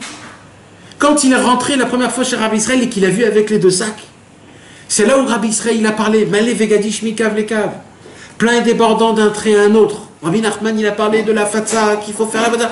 Ça veut dire Rabbi Israël il attendait que nous on vient et qu'on lui pousse pour parler. Un tzaddik, mes amis, il ne peut pas parler de lui-même tout seul. Il ne peut pas. Il n'a pas le droit, il doit se taire. C'est nous les élèves qu'on doit le pousser, l'appuyer. Dévoile-nous, dis-nous qu'est-ce que ça veut dire. Si on ne demande pas, il ne nous donne pas. Dans la Torah, on dit, fais-moi un petit trou comme ça tout petit, et moi je peux tout n'importe là-haut. Donc ça revient à peu près au même truc. Nahon, exactement, c'est la même chose, c'est comme ça que ça fonctionne. On est obligé de commencer à faire le premier pas. Si on ne fait pas le premier pas, il n'y a jamais de premier pas. Que à Pessah, quand on devait sortir d'Égypte, c'est Hachem qui a fait le premier pas. Mais après ça, nous on est obligé de faire le premier pas. Si vous connaissez des tzadikim, mes amis, quand vous voyez des... Il faut les pousser. Il faut leur parler, il faut leur demander, dis-moi c'est quoi ça, et ça c'est quoi, et ça c'est quoi, et ça veut dire quoi, et ça veut dire quoi. On voit que Rabbi Nathan il était têtu, des fois tu te dis mais comment il a osé, comment il ose comme ça de supplier Rabbeinu, non mais dis-nous quand même, dévoile quand même, comment, parce que si tu fais pas comme ça se fait pas. Vous savez mes amis, un puits d'eau, vous savez c'est quand qui meurt un puits d'eau? Quand on ne prend plus d'eau. Quand on prend plus d'eau, l'eau elle s'évapore, elle sèche et il n'y a plus d'eau. C'est quand que le puits d'eau il continue tout le temps à être... quand tu prends de l'eau, et encore, ça amène de l'eau de la terre. Il se remplit encore, il se renforce. Un tzaddik c'est comme ça, c'est ça qu'est Ma'ayan Amit Gaber. C'est pour ça que Rabbeinu il a dit fleuve jaillissant, source de sagesse. C'est quoi fleuve jaillissant? C'est que plus tu demandes, plus tu aspires, plus tu demandes et plus tu aspires, plus ça donne encore plus et encore plus de Torah. Mais si tu attends qu'il parle ou tu attends qu'il dise quelque chose et tu vois qu'il ne parle pas, alors sache qu'il va s'éteindre, il ne va pas parler. Plein de gens à l'époque de Rabbi Israël, quand ils venaient des fois voir Rabbi Israël, ils venaient, ils s'asseyaient et ils regardaient. Ils attendaient que Rabbi Israël dise quelque chose. Et très souvent, Rabbi Israël, il se mettait dans son lit, il ne disait rien. Et les gens pouvaient venir de très loin, rester 2-3 heures et repartir avec rien. Pourquoi? Parce qu'ils disaient j'ai peur de le déranger, je veux pas le... Mais c'est pas ça la Torah. La Torah, elle appartient à Hachem. Nous, on doit la prendre. On doit la prendre et la prendre. Comme on dit, la puiser. Il fallait venir, il fallait dire à Israël, j'ai peut-être une question, dis-nous une parole, je voudrais savoir comment ça. Et l'arabe Israël, quand il ouvrait sa bouche, il commençait à ne plus, il s'arrêtait plus. Et c'est ce qui s'est passé exactement avec chaque histoire de ce qu'on a vu. Continue Jérémie, écoutez bien ce qu'il dit Rabbi Nathan, chaque mot. Non, mais pour les contes, il racontait des histoires, et de là, Rabbeinu, il disait... Non, mais tu verras qu'à chaque fois... Il lui disait pas... Qu'est-ce que je t'avais dit? Qu'est-ce que je t'avais expliqué la dernière fois? Les gens, ils avaient un petit peu honte de Rabbeinu. Alors, ils venaient tous avec un sujet de conversation. Comme ça, ils sont voilà, ils sont protégés. Quand il y a un vide, tac, il y a quelqu'un qui place une parole à Rabbeinu. Pourquoi? Pour que Rabbeinu tout le temps il dit une parole. Parce qu'un tzaddik, il ne peut pas ouvrir sa bouche. Il ne peut pas. Il y a à côté de lui des centaines de milliers de Mekatrigim qui veulent prendre ces paroles. La Kavana, à chaque fois qu'il venait pour parler... Alors là, il dit Amadnou les fanav. Ça veut dire, tu t'imagines que Rabbeinu, il est invité chez le Rav de Breslev, et avec lui, il y a 15 personnes. Mais mon frère, moi je suis invité, qu'est-ce que vous venez après moi? Je suis invité chez quelqu'un. T'imagines, le Rabbeinu, il est invité chez quelqu'un, il ramène avec lui 10 personnes, mais oh, non. On vient avec toi, Rabbeinu. Même si toi-même t'es invité et nous on n'est pas invité, on vient à côté de toi. Maintenant les fanav, on s'est mis à côté de lui. Et là, ils ont commencé à parler de plusieurs conversations. Et là, Rabbeinu, il a vu ça, il a dit, bah si c'est comme ça, bah, on va le dévoiler. Et Rabbeinu a dévoilé le 6e conte chez le Rav, Rabbi Aaron, le Rav de Breslev. Le 6e mendiant. Et c'est qui a traduit vraiment votre compréhension de ces contes-là, après? Après, c'est qui les a... Transformés, traduit vraiment pour le sens profond de... Personne ne les a fait. Donc comment on peut les comprendre? On ne peut pas les comprendre. Rabbi Nachman, il a dit, c'est que la Neshama qui les comprend. C'est que pour la Neshama. Exactement. Ah non, je pensais qu'il y avait une compréhension. Non. Il a dit, Rabbi Nachman. Rabbi Nachman, il a dit, comment vous allez reconnaître le Mashiach? Quand on va comprendre. Non. Lui, il va raconter le 7e mendiant. Et lui, il va nous expliquer les contes. Et comme ça, tu sauras que c'est le Mashiach. Ce sera le Mashiach qui va nous expliquer les 7 mendiants. Comme ça. Le 7e jour. Et qui va nous raconter le 7e jour. Le jour qui manque. Et là, écoutez bien ce qu'il dit Rabbi Nathan. Ce fut le cas pour plusieurs enseignements qu'il révéla en dehors du cadre des rassemblements périodiques qu'il tenait avec ses fidèles, les kibbutz. Et à chaque fois, nous nous apercevions d'une part, comme de manière stupéfiante, et au-delà de ce que l'on peut imaginer, la main de Dieu se trouvait toujours être là pour diriger le fil des événements. Parce que ça s'appelle la providence divine. C'est toujours quelqu'un qui va dire quelque chose, et ce quelque chose-là, il est exactement en coordonnance de ce que Rabbeinu va dire tout à l'heure. C'est du roi HaKodesh Mamash. Imaginez-vous, vous êtes tous là, vous parlez d'un sujet, et il y a quelqu'un qui vient, il donne un cours de Torah, et tout ce cours de Torah, c'est tout ce que tout le monde parlait. Mais comme tu as dit tout à l'heure, qu'il a dévoilé que les miettes. Donc tout ce qu'on aurait pu dire, oui. il aurait tout révélé. Ça aussi, Rabbi Nathan dit. Et ça, c'est surtout.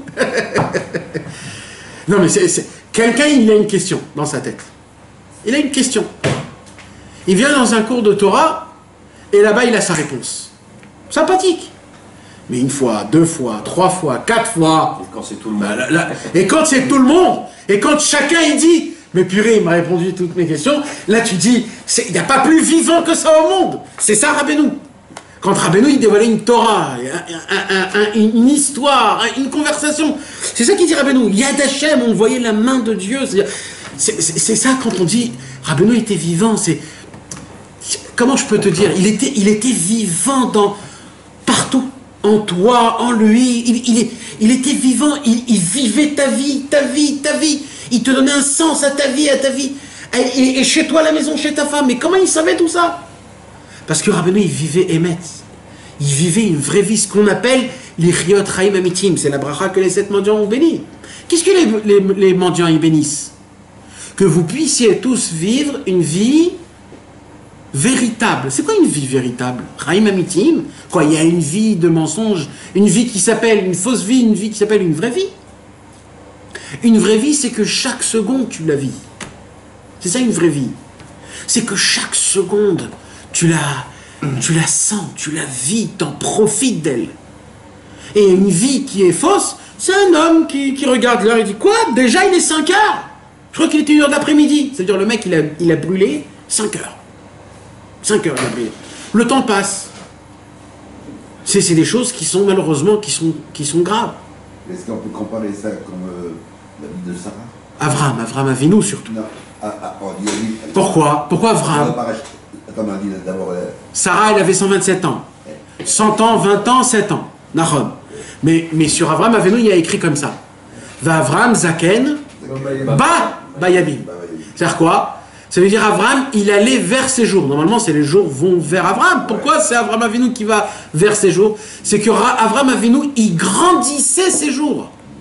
C'est-à-dire que chaque jour était vécu chez Avram Avinu, chaque seconde était vécue. Nous, une journée peut passer, on s'en fout complètement. On peut dormir toute une journée devant un film, devant une série, brûler une semaine, brûler je sais pas combien de temps, et s'asseoir, et après continuer notre vie comme si de rien n'était.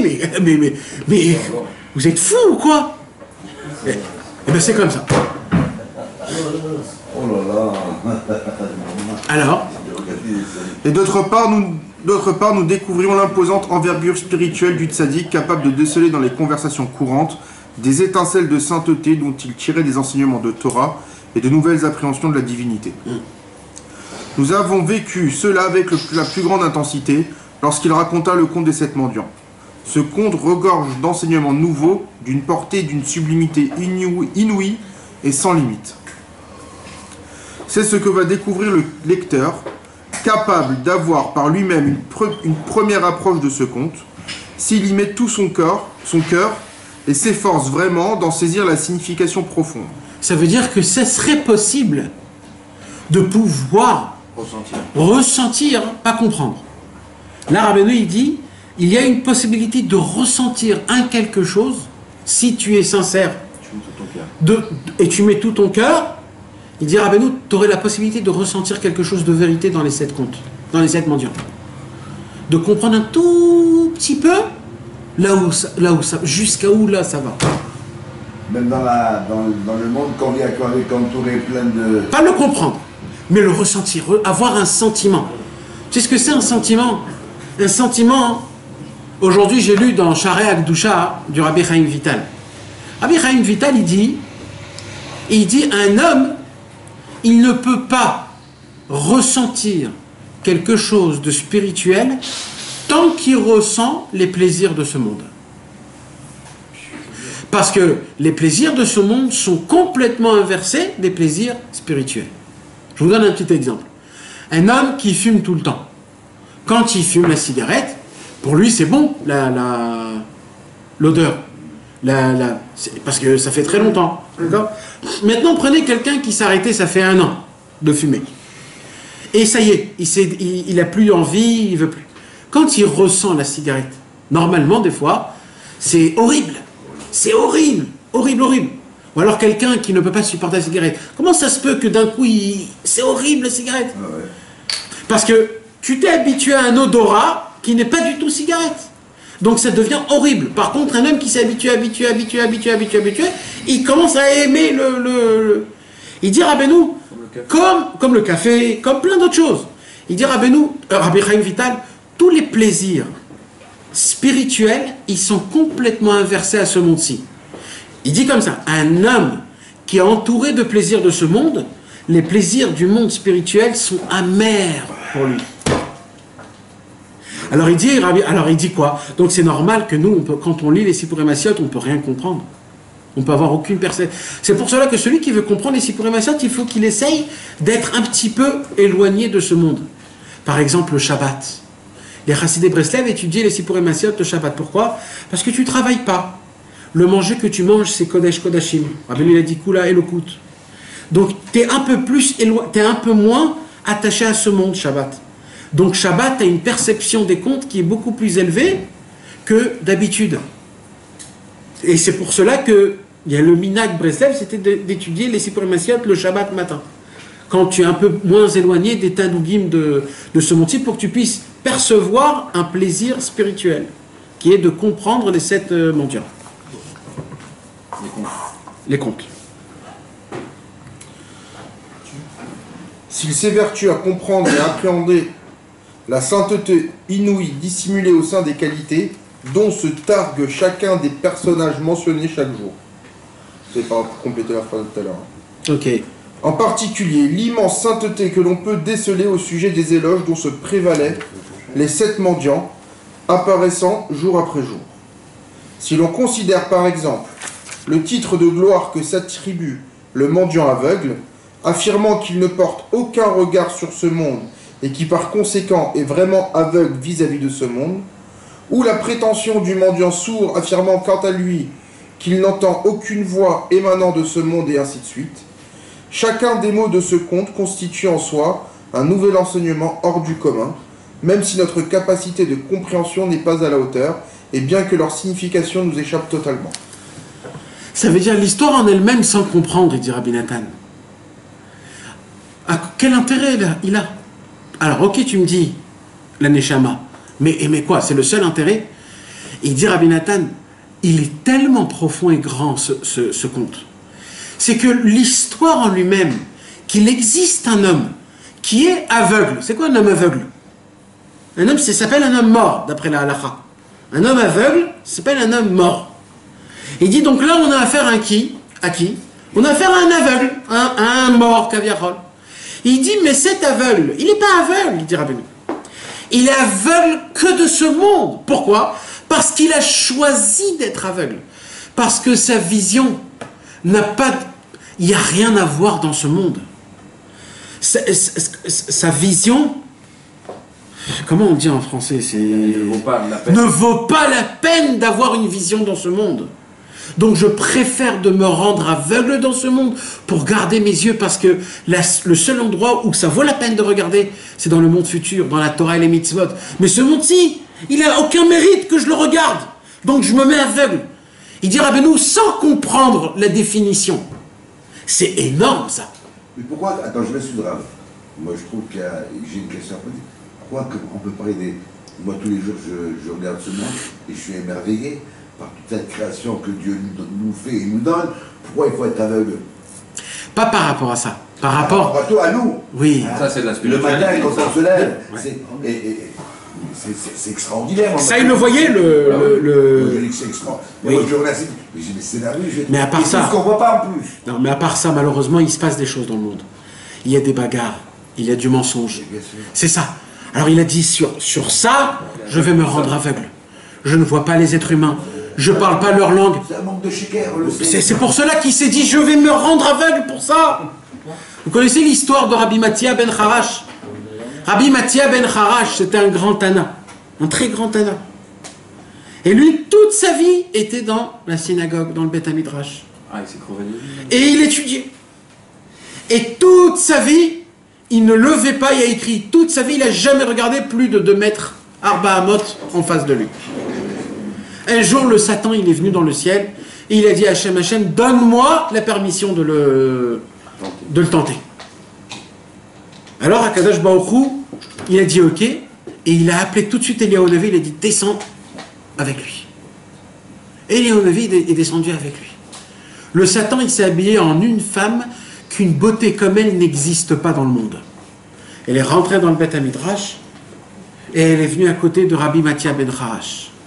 Dès que Rabbi Mathia ben Harash, il est entré, il a fait comme il a senti qu'il y avait une femme d'une beauté qui est énorme juste à côté de lui. Vite, il s'est mis de l'autre côté. Qu'est-ce qu'elle a fait? Elle est partie de l'autre côté. Et dès qu'il a senti qu'il était de l'autre côté, vite, elle s'est mise de l'autre côté. Et elle s'est mise de l'autre côté. Qu'est-ce qu'il a fait, Rabbi Mathia ben Harash? Il avait des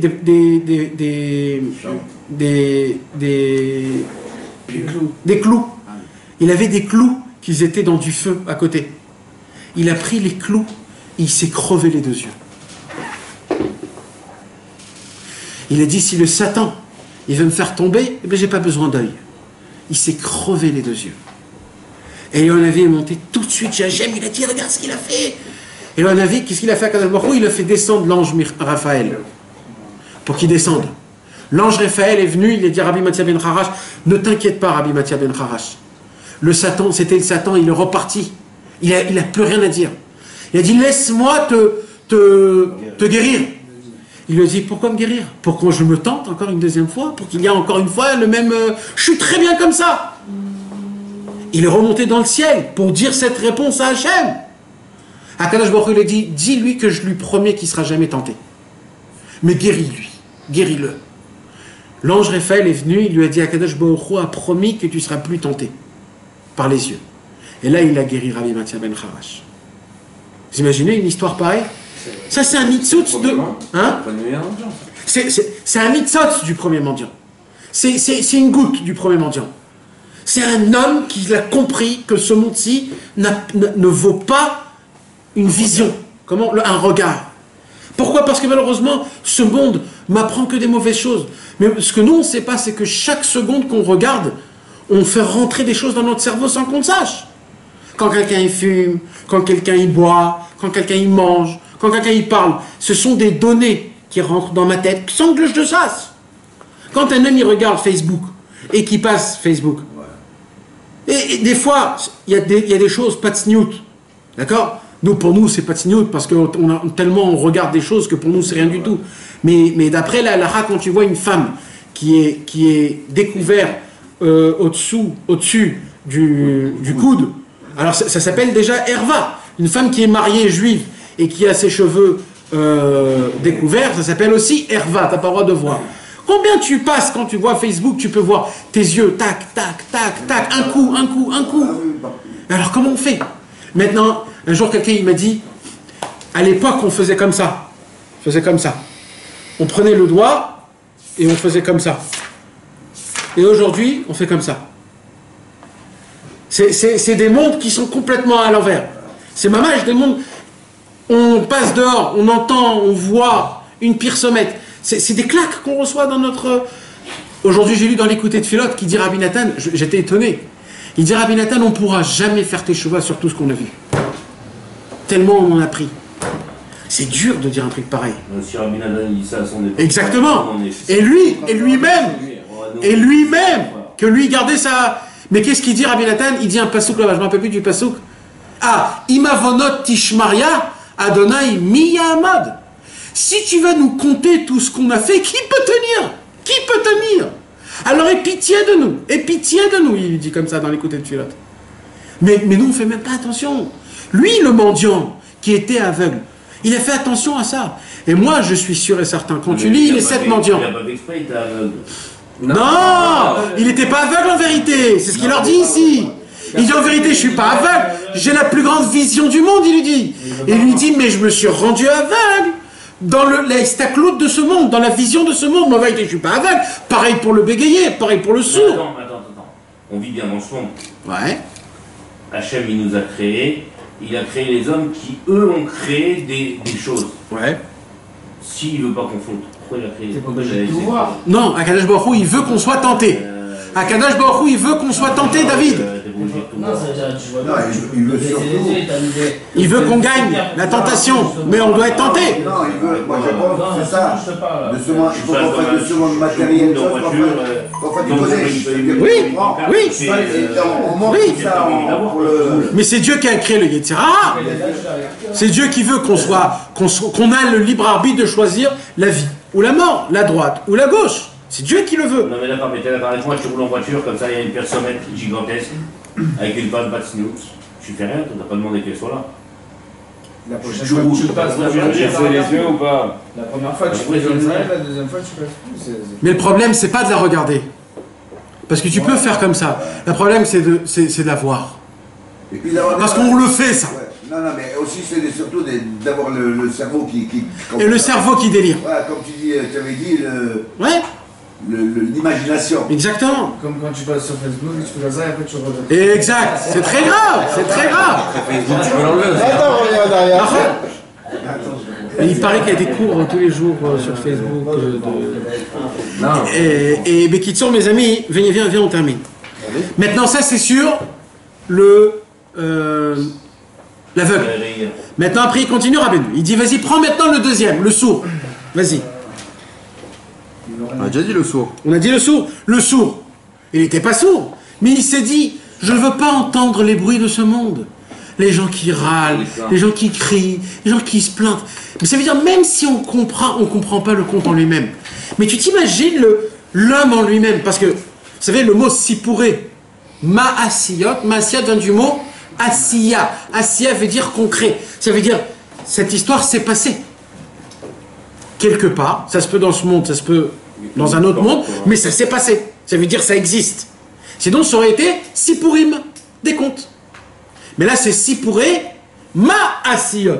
Ma'asé, c'est quelque chose qui s'est passé. Rabbi Avraham ben Rabbi Nachman, il dit dans Biur Alikutim, Chochma Udvuna, il dit, je sais pas où ça s'est passé, mais ça s'est passé. Ça s'est passé peut-être à l'époque. Ça se peut que Rabbeinu te raconte quelque chose qui se passe tout de suite là maintenant, en plein milieu, on est en plein milieu. Et ça se peut que c'est quelque chose qui va se passer, comme ça il dit Rabbi Avraham ben Rabbi Nachman. Donc ça veut dire c'est du concret mamage. Il y a eu un homme qui s'est mis aveugle dans ce monde. Il y a eu un deuxième mec qui s'est mis sourd de ce monde. Il dit rien que ça, le moussard que tu peux prendre de ça. Donc ne te dis pas, bon je comprends rien, ça sert à rien de lire les Sipurim Maasiot. Non. Donc tu vis plus, quoi. Hein? Tu vis plus. Ou non, tu sais comment? Tu continues à vivre. Parce que on est des imbéciles dans tous les cas. Mais tu sais comment? Cette fois-ci avec des volontés de ça. T'as d'un coup une volonté. T'as un languissement. T'as un exemple en plus. T'as un exemple. D'un coup, t'as envie de garder tes yeux. C'est tout ça que ça fait vivre. Hey Joe. T'as pas d'exemple, tu peux pas aspirer à la chose. Quand t'as l'exemple devant toi, tu peux encore aspirer. Mais bravo. Mes amis. Et toutes. Ouais. On prend le chemin de là. Mais qu'on ne veut pas quand même nos avots, et même les grands sadiques qui sont avant nous, ils ont quand même fait un gros travail pour nous déjà. Ça c'est certain. Si eux, il n'y aurait pas, nous on serait pas là depuis très longtemps. À notre époque, il y a toujours encore des gens qui nous dégagent, qui nous enlèvent, parce que sans ça, on serait déjà mort il y a longtemps. J'espère.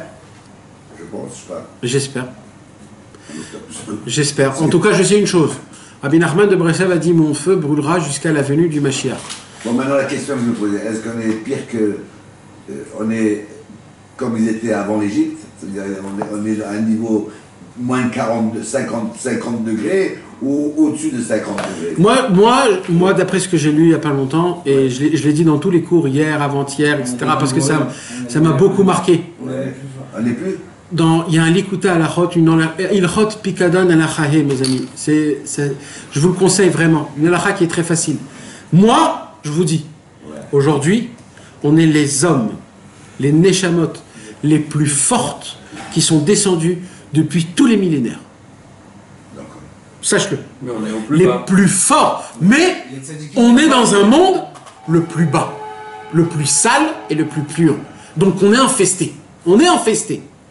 Mais on est les plus forts. On a des forces qu'ils n'ont pas les autres. Mais Sachez. c'est vrai, en vrai, parce que, comme tu disais, il n'y a plus de syndiqués. Mais madame. Les syndiqués, ils sont venus avant. Exactement. Mais aujourd'hui, où ils sont? Toutes les histoires qu'on lit. Et même, c'est pas ce qu'on a lu, exactement. C'est pas ce qu'on lit dans les livres. C'est des petits comme ça, de temps en temps, un truc. Mais où ils sont tous? Parce qu'on est tous là, ici. Et vous savez, l'essentiel d'un film, c'est à la fin, comment il se termine. On est là à la fin. Pas les plus khalash. Exactement. T'envoies les plus baraqués à la fin. C'est le dernier, c'est là où tu veux le déchirer. Exactement. C'est pour cela. Et ça, il faut se rappeler toute sa vie, dit Rabbeinu, parce que si tu te rappelleras pas de tout ça toute sa vie, tu resteras un minable, dit Rabbeinu. Un petit minable, tu resteras. Sache la force que tu as. Une force qu'on a, on peut même pas s'imaginer. C'est leurs écrits pour nous. Mamage, mes amis. Au départ, c'était des étincelles qui étaient entiers. Après, au fur et à mesure, on est des miettes. Des miettes d'étincelles. Ouais. Et tu me dis maintenant qu'on est les plus forts. Canards. Ouais. Ouais. C'est pas moi qui te le dis, hein. On est les miettes les plus dures du Exactement. Il y a la vie, nous on est Exactement. Ça, c'est les miettes, on peut plus faire de miettes de ça. C'est les plus durs qui restent. C'est ça, c'est la bombe atomique. Non, mais on voit quand même. Exactement. On voit quand même à l'époque. Ah, il a fait, Razak. on va en attendre quelqu'un qui a une grande teshuva. Et ça? On n'a jamais vu autant de yeshivot, autant de synagogues, autant de gens qui font teshuva, aussi bien chez les goy. Jamais on a vu autant de goy et de noirs et de n'importe qui font teshuva, qui veulent devenir juifs. Et sans pour autant qu'il y ait des statistiques. Exactement. Ouais. C'est comme tu as dit, c'est nous, avec la puissance qu'on a de faire. Hier, Mamaj, on a parlé de ça hier à Ranana. Nous, aujourd'hui, quand tu fais par exemple, tu prends un verre d'eau et tu dis Baruch Ata Hashem Elokeinu melech haolam she'akol habevo, tu bois. En fait, qu'est-ce que tu as fait quand tu as fait ça? Toi, tu crois que dans ta tête, tu t'es dit je veux boire l'eau, mais j'ai pas le droit de boire de l'eau sans faire la bracha, donc je fais la bracha pour boire l'eau. D'accord, c'est ce qu'on se dit, mais c'est complètement faux. D'après Rabbeinu Torah 5, le monde n'a été créé que pour moi. Donc, il dit Rabbi Nachman, le monde est dans ma responsabilité. Donc, je dois regarder... On est associés. Alors, il dit Rabbeinu, je dois regarder les manques du monde, comment les réparer. Ça veut dire quoi, il dit Rabbi Nachman? Écoute bien. Il dit, quand un juif, il fait Baruch Ata Hashem Elokeinu melech haolam she'akol habevo, qu'est-ce qu'il fait?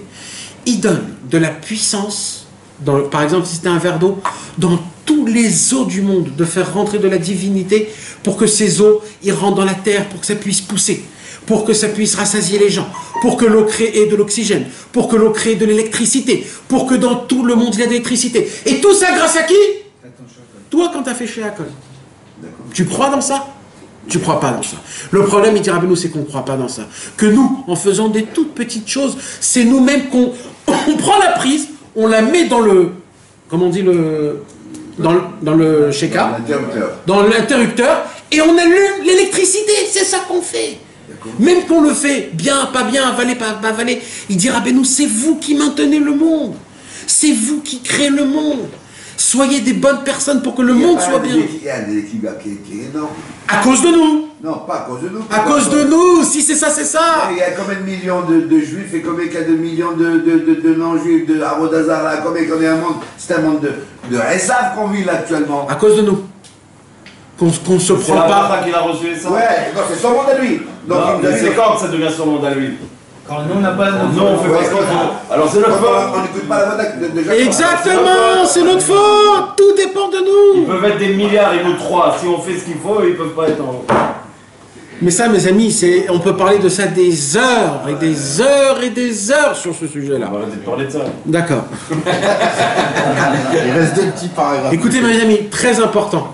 Là, il dit Rabbi Nachman, pour les sakem, comme on dit, pour résumer, pour conclure les ignanes des Sipurim Asiyot. Bechavod. Écoutez bien. Et toute cette cascade de révélations de haut niveau spirituel découle de propos banals concernant les affaires courantes. Alors, c'est à travers eux que s'est manifestée une immense miséricorde divine qui a fait en sorte que tout cela nous soit dévoilé pour notre bien et celui de nos enfants à tout jamais. Celui de nos enfants à tout jamais. Comment ça a commencé là? Des enfants qui... C'est son petit-fils qui était malade. Ah. Son petit-fils qui était malade, vous vous rappelez? De là, les Chassidé Breslev, ils ont dit, Chas v'Shalom, que Dieu nous en préserve. Quand quelqu'un il a un enfant qui est malade, vraiment, les 7 mendiants, mon frère, les 7 mendiants, l'orifice, tout l'orifice, les yeux, les oreilles, la bouche, les mains, les pieds, c'est mamash une ségoula, parce que là il dit, les man itav lanou ou les bannenou. Normalement, l'anou, c'est pour nous tous et puis tout le monde, tout le temps. Non, il met le point sur les enfants. Les enfants, chas v'shalom, l'ignan des 7 mendiants, parce que c'était qui était en problème dans l'histoire des 7 mendiants? C'était 2 enfants qui ont été perdus, et que ils sont venus, les 7 mendiants, donner ce qu'ils ont besoin. Donc les 7 mendiants, ils peuvent venir chez l'enfant malade, lui donner la guérison. Donc c'est un grand... Maintenant, Rabbi Nathan, il termine avec un truc très important, que je voudrais qu'on en parle. Même au début, c'est le fils du roi qui est dans... C'est le fils du roi, Nahon, pareil, le Ben, Nahon. C'est un Inyan qui est très très grand. À propos des comptes. Écoutez bien, hein. Très important parce qu'il y a beaucoup de gens qui essaient, ils tombent dans ça, mes amis. Alors, à propos des comptes. Ouais. Il ajouta qu'il aurait été préférable de ne dévoiler aucune des choses auxquelles ils font allusion. Vous avez entendu? Qu'est-ce qu'il a dit là, Rabbeinu? Il est préférable de pas essayer de pas expliquer. Voilà. De pas quoi? Expliquer. Ah voilà, c'est ça. Tov yoter haya, ce sera beaucoup mieux. Les bli les galotes baem shum remez, de ne dévoiler aucune allusion des contes. Pourquoi? Car quand les choses sont dissimulées aux yeux de tous, elles sont plus susceptibles d'atteindre l'impact recherché. Exactement. C'est très simple. Continue. Je vais vous l'expliquer. C'est pour piéger le... Mais il s'est senti obligé d'évoquer telle ou telle allusion afin que l'on sache qu'il renferme... Ah non, pardon. Mais il s'est senti obligé d'évoquer telle ou telle allusion afin que l'on sache qu'il renferme des enseignements de haut niveau. Voilà, ça veut dire quoi? Rabbeinu, à la fin de chaque histoire, il a donné des petits psukim dans la Bible qui fait référence à son histoire. Toujours. Alors Rabbi Nathan a dit pourquoi il a fait ça? Il a dit pour vous faire montrer qu'on peut retrouver tout ce que Rabbeinu a dit dans la Torah. Ça veut dire c'est fondé. Mais de base, ne rentrez pas dedans. Pourquoi? Pour que l'impact il soit énorme quand il rentre dedans, comme la srefa. C'est quoi la srefa que je vous ai dit, mes amis? C'est que le plomb il rentre dedans et qu'il tue d'abord la neshama, après il tue le corps. Le inyan des Sipurim Asiot, il faut que l'impact dans ta neshama il soit à 100%. Quand tu expliques maintenant ce qui se passe, ça passe par le cerveau. Dès que ça passe par le cerveau, c'est plus tamim, c'est plus propre comme c'était. Ça devient une sagesse, ça devient une philosophie. Mais attends, est-ce qu'on peut tuer des chats? C'est pas la tuer, c'est l'enlever. C'est l'enlever. C'est l'enlever avant que le corps meure. C'est juste avant l'histoire des Rémazim. Alors maintenant, je veux vous lire un petit Likuta à l'Achot, mes amis. D'accord? Dans le Likuta à l'Achot, il y a écrit comme ça. Là, c'est fini les Sipurim. On a fini avec les Sipurim Asiot. Maintenant, il y a un. Écoutez bien, mes amis. Il dit comme ça. Im kolze, ma she'anu yecholin limtso eze remez, anu mechuyavin litiager velimtso. Si on a la possibilité de trouver un remez, on a l'obligation de s'efforcer, de se fatiguer pour trouver un remez des Sipurim Asiot. Kim Kolze, ça veut dire quoi? Avec tout ce qu'on a dit tout à l'heure, qu'il ne faut pas. Alors là, il faut ou il ne faut pas? Alors, écoute bien la nuance, comment elle est exceptionnelle. Il ne faut pas rechercher peut-être? Non. Il faut attendre que le remède il arrive. Non, mais Khouyavim Litiagea. On doit se fatiguer à le chercher. Non, mais avant il a dit Imi Cholim. Mashanu Yecholin Limtso Ezeremez. Ce qu'on peut. Donc, alors quoi? Alors écoutez comment c'est beau. Vous savez, mes amis, il y a des gens qui prennent le Sipurim Asiot, les contes de Rabbi Nachman, et qui dévoilent des choses réelles, hein, des réelles choses. Mais c'est des choses qui sont complètement en haut. Dans des mondes, des sphirotes, des guimatriotes, des trucs de folie. Il y avait un grand tzaddik comme ça, s'appelait le Rav Aryeh Kaplan. Le Rav Aryeh Kaplan, il est mort à l'âge de, si je ne me trompe pas, à l'âge de 48 ans. Et il a écrit dans sa vie 48 livres. Son dernier livre qu'il a écrit, c'est sur les contes de Rabbi Nachman. Et il n'a pas terminé les contes de Rabbi Nachman et il est mort. Et les Chassidei Breslev ont dit, il a dévoilé des choses qu'il fallait que ça reste secret. Et il est mort. Et ils l'ont imprimé ils l'ont imprimé en américain, en anglais. Et il existe de le lire, ça? Si. C'est maintenant que c'est dévoilé. Voilà, c'est dévoilé. c'est dévoilé. Ouais. Alors maintenant, qu'est-ce qui se passe, mes amis? Tout Rabbi Nachman, c'était quoi? C'est de mettre en concret, en application. Rabbi Nachman ne supportait pas des paroles qui étaient en l'air. Il ne supportait pas. Il dit des paroles en l'air, on peut en parler, mais toi, est-ce que tu changes? Est-ce que nous, on change? Quand on veut être en colère, on est en colère. Quand on veut regarder une femme, on regarde la femme. Il dit, Rabbeinu, moi, je veux que de l'application. Alors, le pshat, il est comme ça. Si vous arrivez à trouver des conseils qui nous changent, qu'on peut le mettre en application par rapport au Sipurim Asiot, ça, on est obligé de trouver des conseils dans les Sipurim Asiot. Mais si vous n'êtes pas capable de le faire, laissez-le neutre comme il est. C'est pour ça que vous allez voir, mes amis, que les vrais Chassidei Breslev, quand ils te donnent des anecdotes sur les Sipurim Asiot, vous allez voir. Si vous allez dans des synagogues Breslev anciennes, les originales, là, quand le Shabbat matin, ils parlent des contes, toujours, c'est des choses qui sont équivalentes à ce que Rabbeinu a dit comme conseil. Ça veut dire ça, ça veut dire ça. Comme par exemple, on voit dans le premier conte que le vice-roi, il a été têtu, il a pas été mi-tiège, il s'est pas désespéré, je veux trouver ma princesse, il est allé, il a souffert. Qu'est-ce qu'on apprend? Alors on peut dire que le Mishneh Lameler, c'est la sphira de la Chorma, et la Chorma, elle veut s'inclure dans le Keter, et elle va tout faire pour... Mais ça t'aide à quoi? Par contre, si tu prends et tu dis que le Mishneh Lameler, le vice-roi, c'est qui? Le vice-roi, c'est toi! C'est toi-même qui vas chercher éperdument au tzaddik. Et tu vas tout faire pour trouver le tzaddik. Là, d'un coup, l'histoire, elle prend de l'allure. Là, tu dis, waouh, c'est un vrai moussard, c'est de la moralité, ce... Et pareil, quand tu prends les Sippurim Asiot, tu peux commencer à dire le mendiant qui était aveugle, c'est le mendiant du niveau de Shem Ban. Le Shem Ban qui équivaut aux yeux. Et ça, c'est le Shem Sag. Et ça, c'est le Shem Ma. Et de commencer à faire Absag Maban des noms et de dire des trucs et de parler dans des mondes qui sont exceptionnels. Mais ça t'amène où tout ça?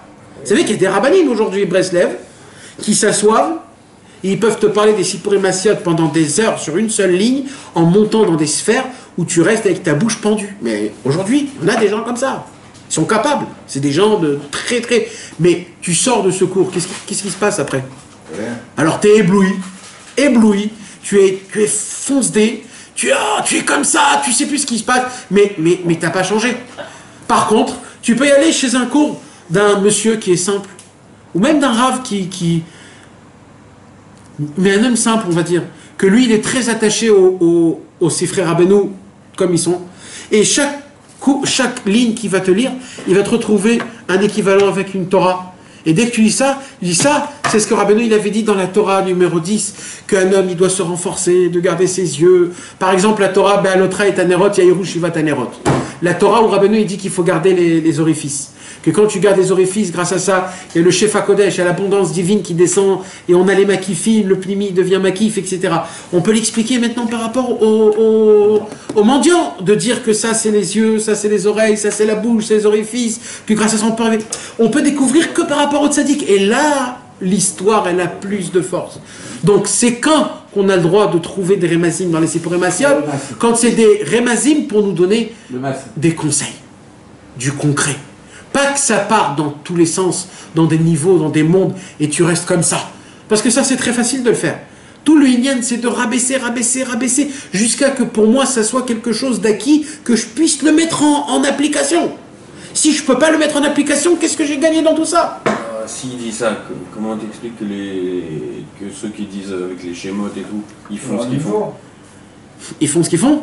S'il dit clairement que c'est ou les maasés ou laisse tomber. Pour leur niveau, ils ont peut-être un niveau. Oui, ça, il y a des mais pourquoi ils disent alors à ses élèves? Pourquoi ils écrivent de ça des livres? J'ai chez moi à la maison un livre comme ça, je voulais l'amener, je l'ai oublié. Un livre de 890 pages.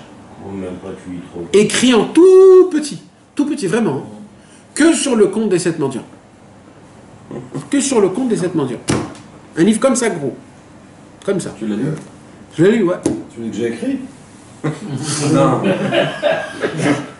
Non, mais vous imaginez, tu sais quand... Ça, c'est le Kitsour. Mais ça t'a mal à la tête. Tu dis, mais où il veut y aller? Jusqu'à où il va? Pour aller où? Pour nous dire quoi à la fin? Et pourquoi tu l'achètes? Non, parce que je stam, je stam. Non, mais ça veut dire, je veux voir qu'est-ce qu'ils font pour voir. Je veux apprendre comment c'est possible des trucs pareils. Je voudrais comprendre. Mais ben mec. Et il a un livre gros comme ça sur des autres contes, etc., etc. Et vous savez, et sur le seul livre. C'est qui? Je veux pas dire de nom. Sur le seul conte. Il a un livre, il assume. Non, le seul conte qu'il a pas fait, c'est un Pélé, parce que je me suis dit, c'est le conte du Baal Tfila. Je me suis dit, c'est trop fort. Sur le compte de la Baal Tfila où Rabbeinu il parle tant d'argent et du Baal Tfila, sur ça, il a pas fait. Il a fait sur. Je pense qu'il a pas fini encore. Il doit avoir plus de pages. Ouais, Caniré que ça doit être 800 pages. Non, mais là, il a par exemple le premier livre, il a écrit, c'est sur 3 contes. Le deuxième livre, c'est sur 2 contes. Mais comment il a le temps, Bichlal, de s'efforcer à écrire à écrire, mais pour qui? Je sais même pas s'il y a un seul monsieur qui le lira de A jusqu'à Z, je sais pas. Toi.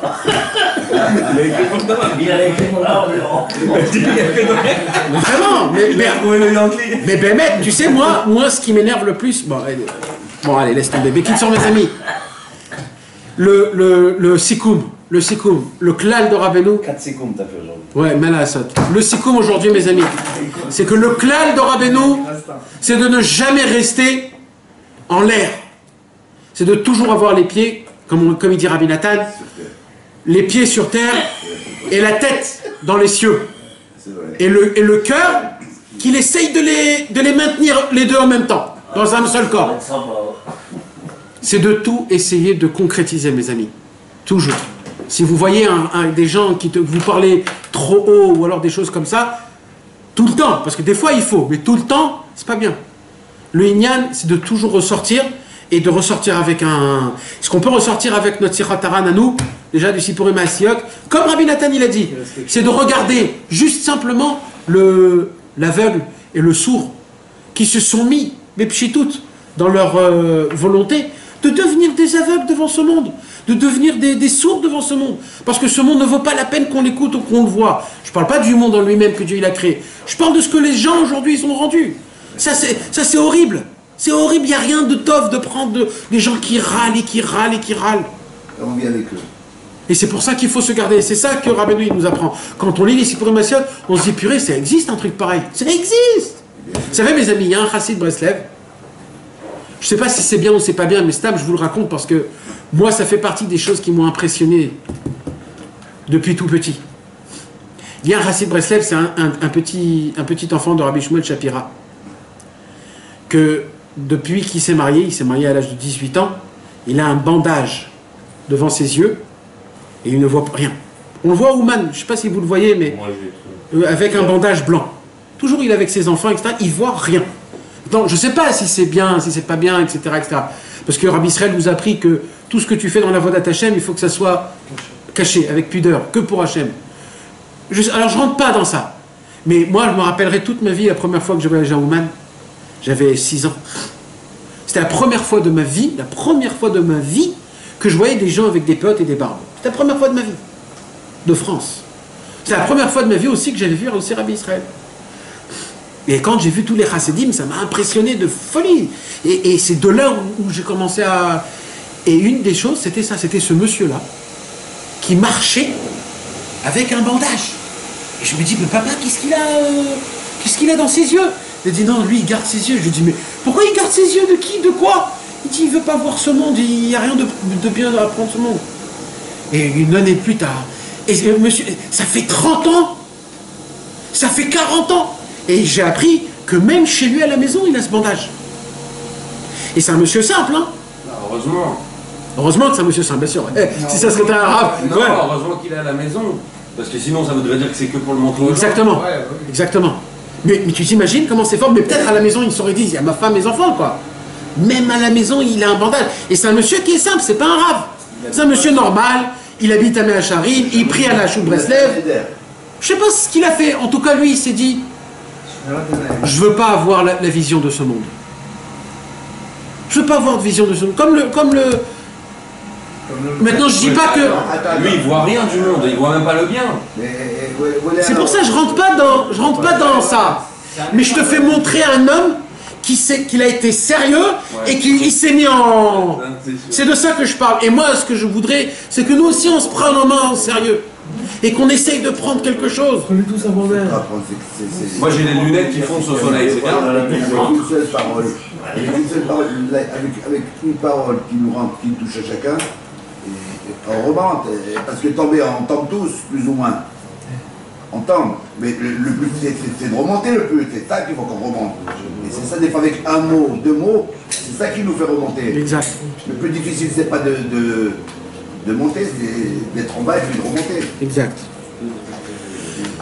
Que Dieu nous donne la force de toujours être joyeux et de vivre une vraie vie comme les 7 mendiants nous l'a promis, Bezrat Hachem.